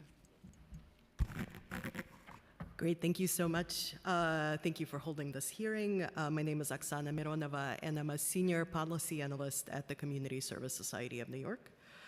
The 2023 HVS shows that New York City's net rental vacancy rate is 1.41%, one of the lowest on record.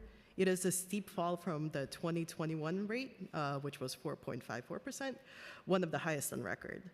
Such as an extreme swing denotes extreme times when the need for a regulatory framework that balances the scales between tenants and landlords is most needed. When vacancy rates are low, individual tenant households lack market power. This is the legal justification for rent control and rent stabilization. When there is an extreme imbalance in market power between landlords and tenants, it is incumbent on the state to step in and prevent the most severe forms of exploitation. Rent stabilization and rent control keep landlords from exploiting this housing crisis and gives tenants the legal backing to push back against deferred maintenance and neglect with the confidence that their lease will be renewed at the rate allowed by law.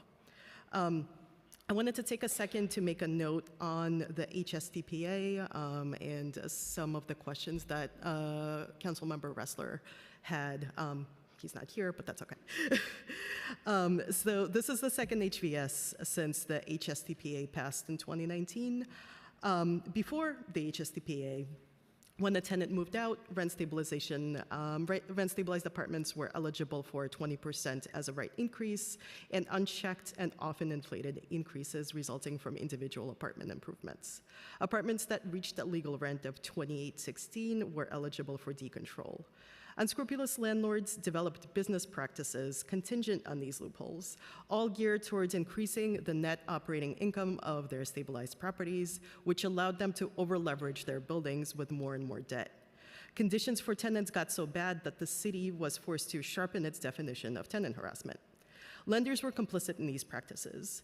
As ANHD's Equitable Reinvestment Committee has shown, some multifamily lenders' core business practices relied on making multifamily loans to bad-acting landlords.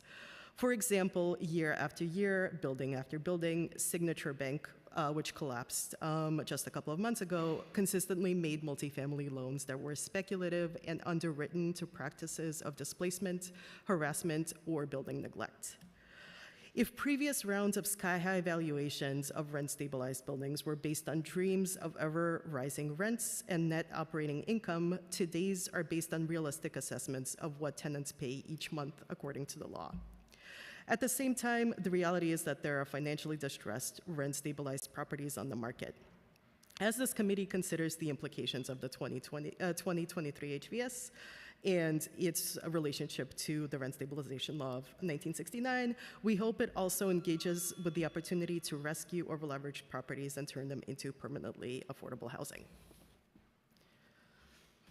Thank you. Can I just ask you to expound upon what you believe the council can do to help rescue the over-leveraged properties? Thank you for that question.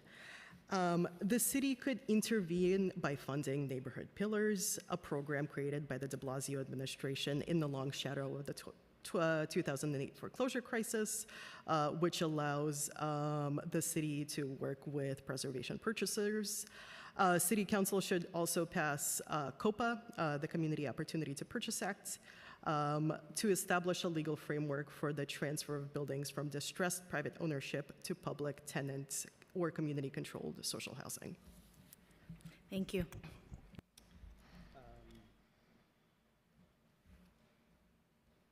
Good afternoon. I think it's off. Good afternoon. I am Adam Edwards Rivera, a law graduate with the Housing Rights Unit at the Queens Legal Services Program of Legal Services NYC. I thank the committee for the opportunity to testify today about rent stabilization as it relates to addressing the ongoing housing emergency in New York City. Annually, LSNYC provides legal assistance to thousands of low-income New Yorkers facing eviction and seeking to enforce NYC housing standards in their homes.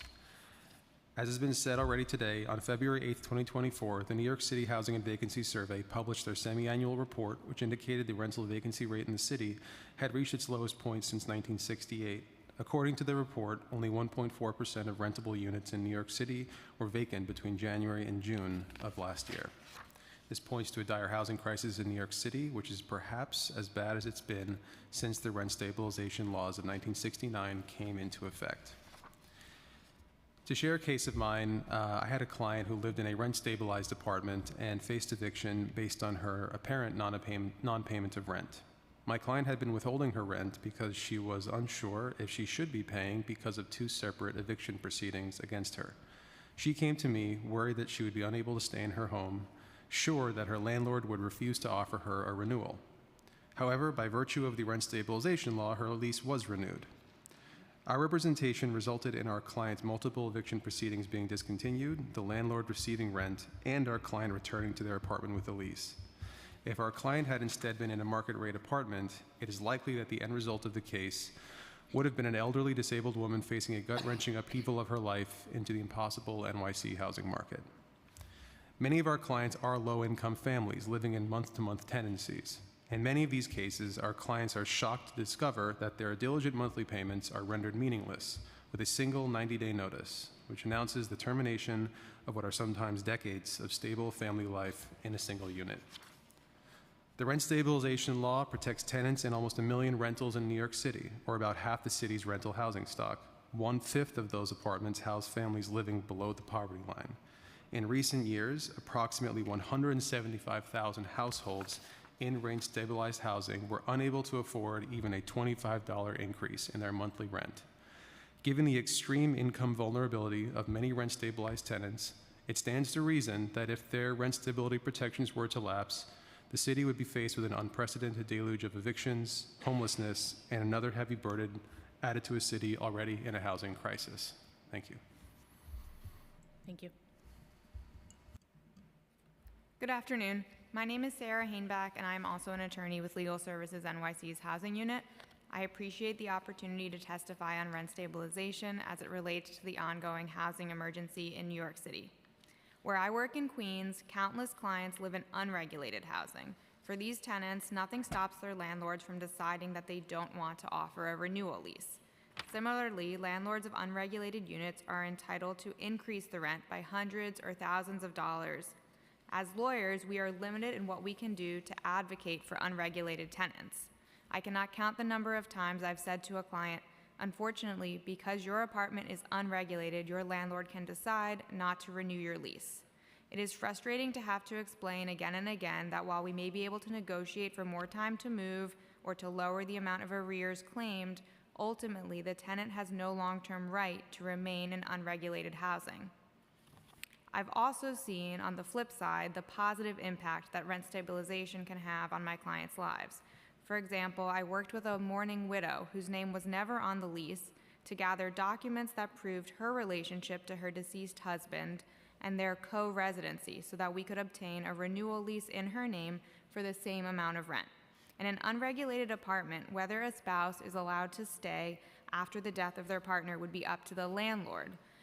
And even if a landlord were willing to allow the tenant to stay, they would likely use the occasion to draw up a new lease with an increased rent. In this widow's case, however, she and her 3 children were entitled to remain in their long-term home, allowing some stability in the midst of mourning their husband and father. Tenants of rent-stabilized units also have more avenues to push for repairs. Only regulated tenants can report conditions to DHCR, which sends inspectors to confirm a tenant's complaint and can impose a rent freeze, which can only be lifted after the landlord completes repairs, incentivizing owners to maintain their properties. Another benefit that rent-regulated tenants enjoy is the ability to enroll in Department of Finance programs that freeze the rents of some of the most vulnerable rent-regulated tenants, those who are elderly or disabled and have an annual income of less than $50,000. The program works by giving property owners a tax benefit equaling the difference between the frozen rent amount and the increase that would otherwise be allowable. So landlords continue to raise the rent, but tenants' rent burdens remain the same. This can be life-changing for tenants on a fixed income who cannot afford even a modest rent increase when the public benefits they live off of stay the same. These benefits, however, are only available to regulated tenants. Countless New Yorkers rely on rent regulations protections every day. New York City needs not only to preserve the existing rent-regulated housing stock, but also to create an infusion of new, affordable, and rent-regulated housing. Thank you.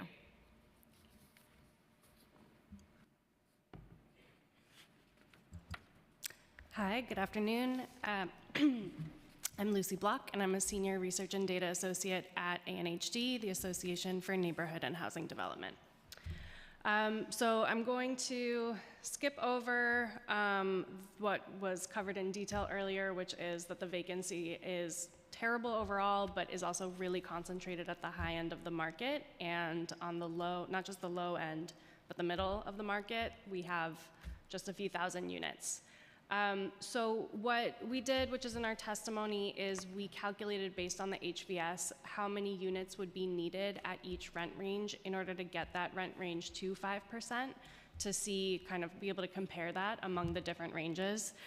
What we found is that you would need 7.5 times as many units renting for below $2,400 per month versus above $2,400 per month. So we're really concerned about, as you are, the affordability of new units that are coming online, units that are called affordable but are renting for well above $2,400, and certainly large influxes of market rate units that are at $3,000, such as HPD pointed to earlier. The recent comptroller report said that the median new unit coming on the market was $3,500 or more for most of last year. So new units coming online are absolutely not meeting the real affordability and where we need it. And we want to make sure that our policies are all really concentrated on meeting the need. So we also looked at the rent burdened population. We used our AMI cheat sheet to look at what % of the rent burdened population, yes, can afford different rents. And so you can also, there's a chart in our testimony with the mismatch between the availability of units at each of the HVS rent ranges and what that translates to in terms of the rent burdened population. So you can see that 64% of available vacant units are renting at over $2,400, and that's only 12% of the rent burdened population, versus on the low end, 7% of available units are less than $1,100, which is 36% of the rent burdened population. And we'd be happy to, and we plan to break this down in further detail in coming months. Some of the solutions, we really appreciate everything you were bringing up earlier. We also think that vouchers are incredibly important to meet some of those lowest income needs. And thank you for asking HPD about that, about the income levels and the rents of what their existing programs provide.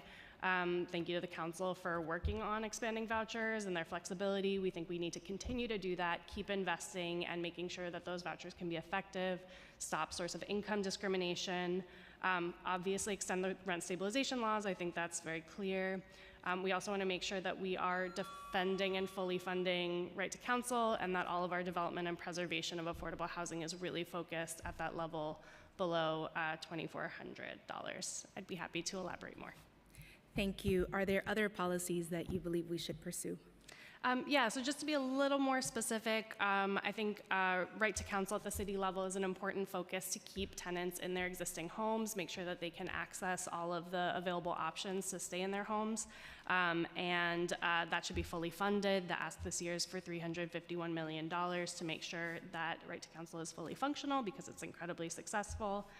In addition to that, we support the Community Land Act and COPA, and just in general, making sure that all of our public resources, our capital dollars, public land are all being very hyper-targeted and focused to where the need is. So, we should really be focusing on below 2,400, but as you know, we need to be getting to extremely low levels of affordability that even 30% AMI doesn't necessarily get to. And there's a variety of ways to do that, and we should be pursuing all of them. Some of them are updating our term sheets, relying more on income averaging, project level operating subsidy, and vouchers. There are a lot of means, and they're all really important. Thank you. Good afternoon. My name is Brendan Cheney with the New York Housing Conference. Thank you for the opportunity to testify today. So I've submitted our full testimony, but in the interest of time, I'll summarize the main points. The latest New York City Housing and Vacancy Survey clearly shows that the city continues to face a housing emergency and growing affordability crisis that warrants the continuation of rent stabilization laws. And the data this time is particularly alarming. And I've already gone over a lot of this, but 1.4% vacancy rate, the lowest since 1968, and for units renting for less than $1,100, it was just 0.39%. Virtually all renter households earning under $25,000 are rent burdened, and 86% of them pay more than half of their income on housing. And renter households earning less than $70,000 had a median rent-to-income ratio of 54%. This means that the typical renter in New York City was paying more than half of their income on housing. And despite this alarming crisis, we're still not building enough housing. While there was a net increase of about 61,000 units since 2001, the city added 275,000 new households. So we're adding more households than we're adding housing. When supply doesn't meet the demand, renters are forced to compete for the same limited number of apartments. This drives up costs and creates an even greater power imbalance between renter and landlord. The data also showed a significant increase in the median income of renters from $50,000 in 2021 to $70,000 in 2023. This appears to be driven by big changes in the city's population. Households earning $100,000 or more per year increased by 11%, while the number of households in the city at the lower incomes decreased. So the scale of the housing affordability crisis is staggering. We must enact multiple changes at different levels of government if we are truly to address the crisis. We must all fight for more funding for affordable housing construction and preservation and funding for rental assistance. At the state level, this means supporting the proposed Housing Access Voucher Program. At the city level, we must also expand city FHEPS. Expand eligibility for city FHEPS especially. We are supportive of the City of Yes for Housing Opportunity to build a little more housing in every neighborhood, and we look forward to talking with the City Council about that. A new as-of-right rental tax abatement is also necessary to incentivize rental housing production with an affordable housing requirement.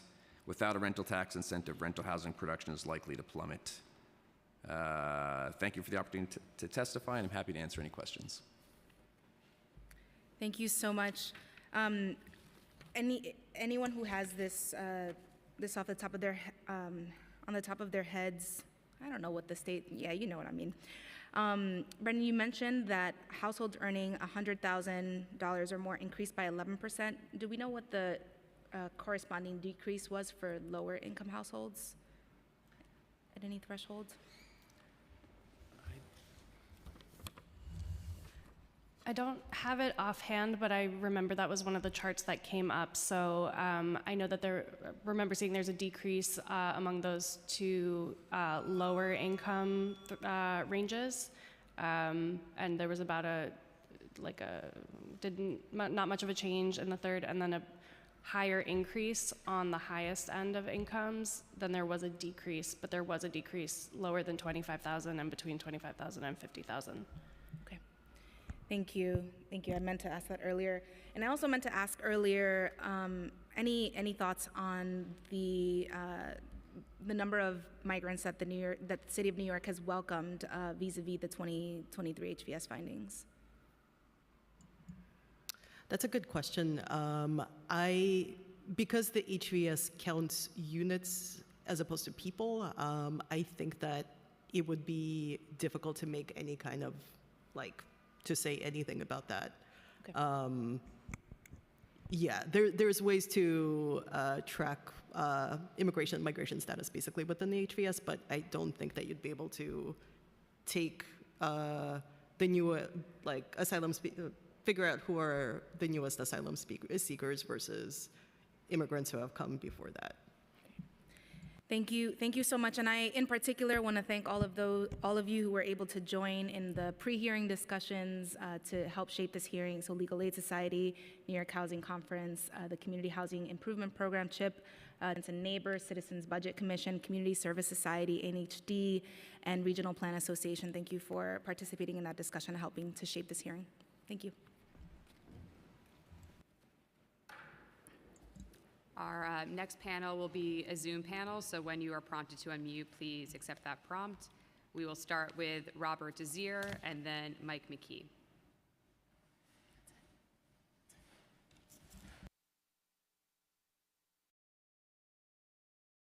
Good afternoon. The Legal Aid Society welcomes a chance to testify before this committee about the continuing housing emergency and the importance of extending the rent laws. The declining number of vacant units available for rent and the fact that housing expansion has not kept pace with population growth and the ongoing public housing crisis have all contributed to the scarcity of available affordable housing. The selected HVS findings show an unprecedented vacancy rate for New York City renters of 1.41%, a rate that hasn't been seen since the 60s, a rate that's well under the 5% threshold for an emergency, and also in stark contrast to the rate that we saw in 2021. The picture is even more dire for very low rent apartments for whom the vacancy rate is 0.39%. Sadly, this decline extends across all of the housing stock that middle and low income households reside in. There are 30% less Mitchell-Lama and project-based Section 8 units than there were in 1990. There are over 200,000 families on the waiting list for NYCHA public housing and 17,000 on the waiting list for Section 8 in New York City. This is all also in the face of declining affordability, where the median renter income is $70,000, and half of New York City renter households, those earning under $70,000, are severely rent burdened, paying over half of their income in rent.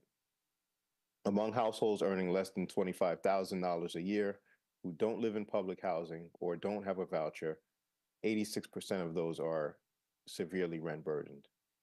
According to HVS, only 13% of the 32,000 apartments available for rent were affordable to New Yorkers earning less than $50,000 a year. Household would have to earn between $100,000 and $150,000 to afford one of these vacant apartments. Among households earning, so when families have stable housing, it leads to better outcomes in health, education, and employment.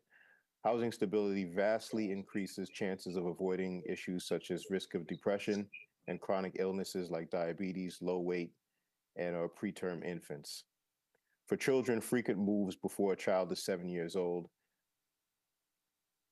leads to greater thought-related and attention-related problems. These problems can reduce educational achievement. Thus, the emergency continues to exist, and these essential laws must be extended. The conditions that led to the creations of the laws, such as the high demand, low availability, and high rents, continue to exist. If the city doesn't act, programs that have been created to protect elderly residents and residents with disabilities like SCREE and DREE will become meaningless, and these New Yorkers with disabilities and that are elderly will find themselves threatened with eviction and homelessness. Thanks for the opportunity to testify before the committee. We hope that New York City will extend the rent laws and protect the housing of over 1 million families. Thank you so much, Robert. Next, we'll hear from Mike McKee, followed by Genesis Aquino. What time do you guys think we get this done? Overnight? Really? You may begin.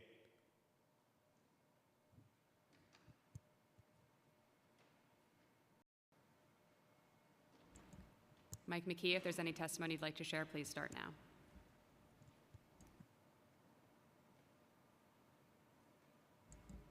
Okay, hearing nothing, we will move on to Genesis Aquino. You may begin. Good afternoon, and thank you, Chairwoman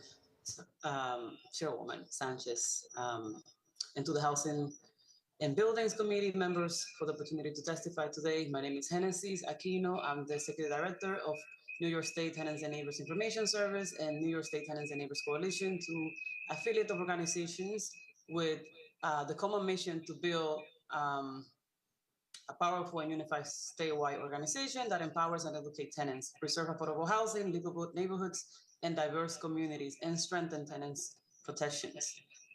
Tenants and Neighbors organizes in rent-regulated, Mitchell-Lama, and project-based Section 8 development citywide. In the buildings where we organize, the story is the same. Low and moderate income tenants in New York City are regularly experiencing pressures of displacement. Rents are climbing, and many communities are experiencing the threats of being priced out of their homes. A major cause of the massive affordability and housing crisis is the power of the real estate industry to shape pro-landlord policies and laws. So if the purpose of this hearing is to ask if we have an emergency, the answer is yes. It is obvious New York City is in the worst affordability crisis the city has ever seen. Not only have we lost hundreds of affordable housing, rent stabilized units, tenants are also living, the tenants currently living in rent stabilized apartment are increasingly unable to afford their rent. Rent stabilization is the largest source of affordable housing for low and moderate income tenants, and it's largely concentrated in historic communities of color that are now rapidly gentrifying. But unfortunately, we have lost over 600,000 apartments of affordable housing to low-income renters over the last 30 years. There are more than 1 million units of rent-stabilized housing and 2.5 million tenants in rent-regulated housing. Over 400,000 low-income families live in rent-regulated housing. And most of them are concentrated in Upper Manhattan, the West Bronx, Western Queens, and Central Brooklyn. This is a pattern, partly, this pattern, is partly the result of vacancy destabilization, especially before 2019, and co-op conversions. The practice of speculative targeting of affordable housing has decimated affordable housing in our communities.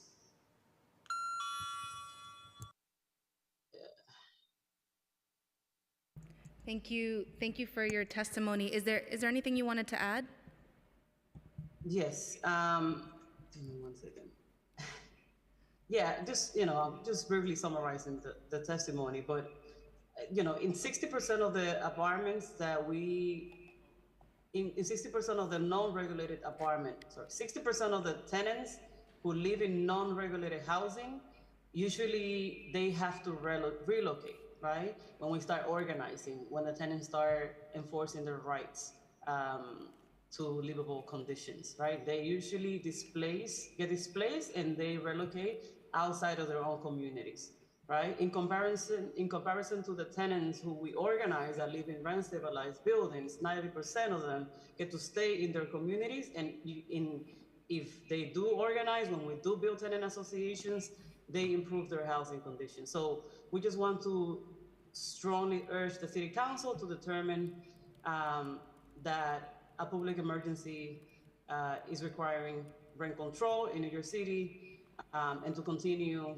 with the Rent Stabilization Law of 1975. We also want to echo some of the policies that you should support, as mentioned by some of our colleagues here. We also support, and we would love the City Council to pass the Community Opportunity to Purchase Act, also to support the Neighborhoods Pillar Program, the Right to Counsel, and also expand the FEPS program for low-income people.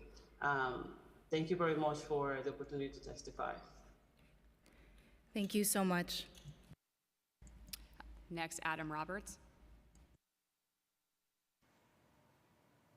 Thank you for holding this hearing today. I am Adam Roberts, Policy Director for the Community Housing Improvement Program, also known as CHIP.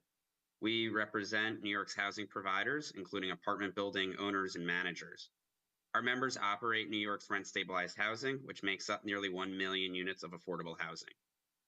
Most types of affordable housing in New York are facing a financial crisis, including NYCHA, supportive housing, and pre-1974 rent-stabilized housing. These aging buildings are expensive to maintain and upgrade. Considering the $80 billion needed to renovate NYCHA's 178,000 units of housing, the cost must be far higher for the 1 million units of rent-stabilized housing.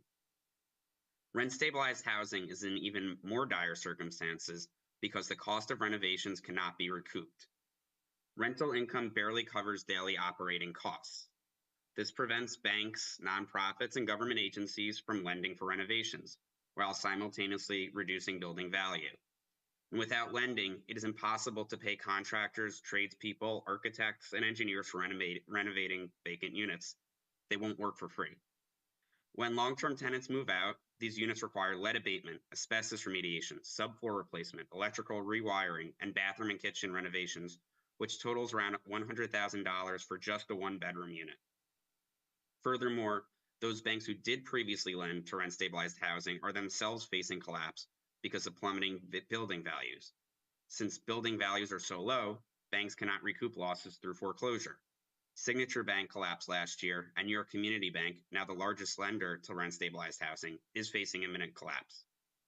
Without funding for renovations, units are being left vacant after long-term occupancies.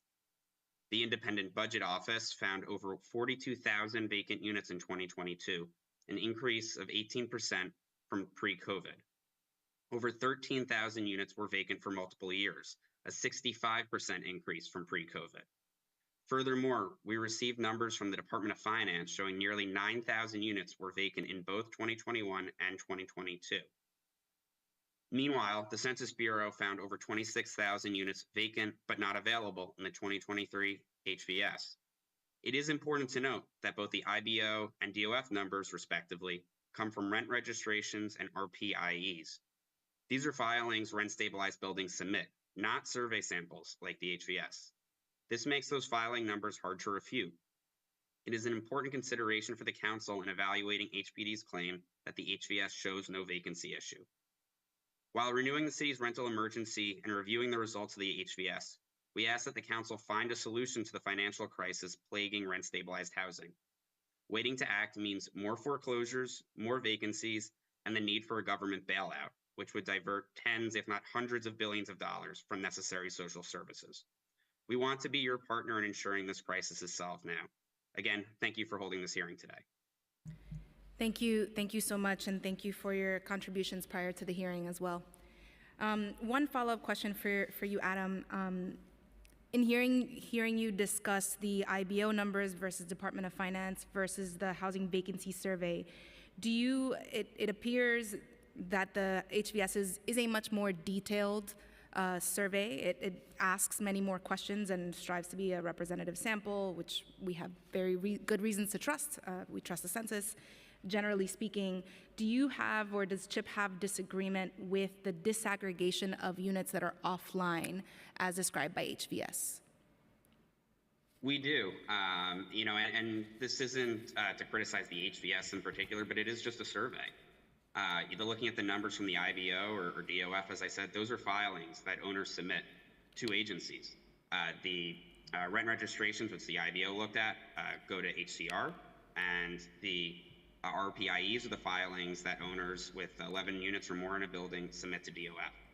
And those are essentially irrefutable. Are these agencies just making up the numbers? That they can't be.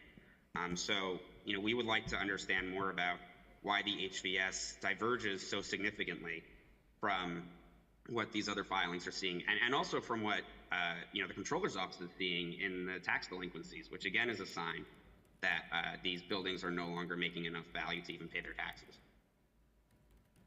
Thank you. We'll be following up with HPD. John Crotty for CA Goldwell. You may begin. Okay. With no one else here, this concludes public testimony. If we have inadvertently forgotten to call on someone to testify, please raise your hand using the Zoom raise hand function, and we'll try to hear from you now. Okay. Thank you very much. Great. All right. Well, thank you all to the members of the public, those tuning in, the media, and all who have contributed to this discussion today regarding the latest findings of the New York City Housing Vacancy Survey. We heard today testimony that shows that New York City's intersecting crises of rising eviction, record homelessness, and housing unaffordability are only worsening. The most recent survey housing vacancy survey highlights, as reported by HPD, a vacancy rate of 1.4%, the lowest vacancy rate on record since 1960. The survey also shows that nearly 90% of low-income New Yorkers, those earning $25,000 a year, or as HPD likes to report, under 20% of area median income, over 90% of those individuals and families are housing cost burdened and severely housing cost burdened. As a result, the council will be evaluating the findings of the HVS in order to determine whether there continues to be a housing emergency in the city of New York that warrants rent stabilization. But we also recognize, and I also recognize, that the response to the housing crisis needs to be three-pronged. It needs to include conversation and discussion to further housing supply. And importantly, when we're spending taxpayer dollars, it needs to get at the need, which is for those New Yorkers that are earning under $25,000 a year and under 20% of AMI. We need to continue to look at ways to protect tenants.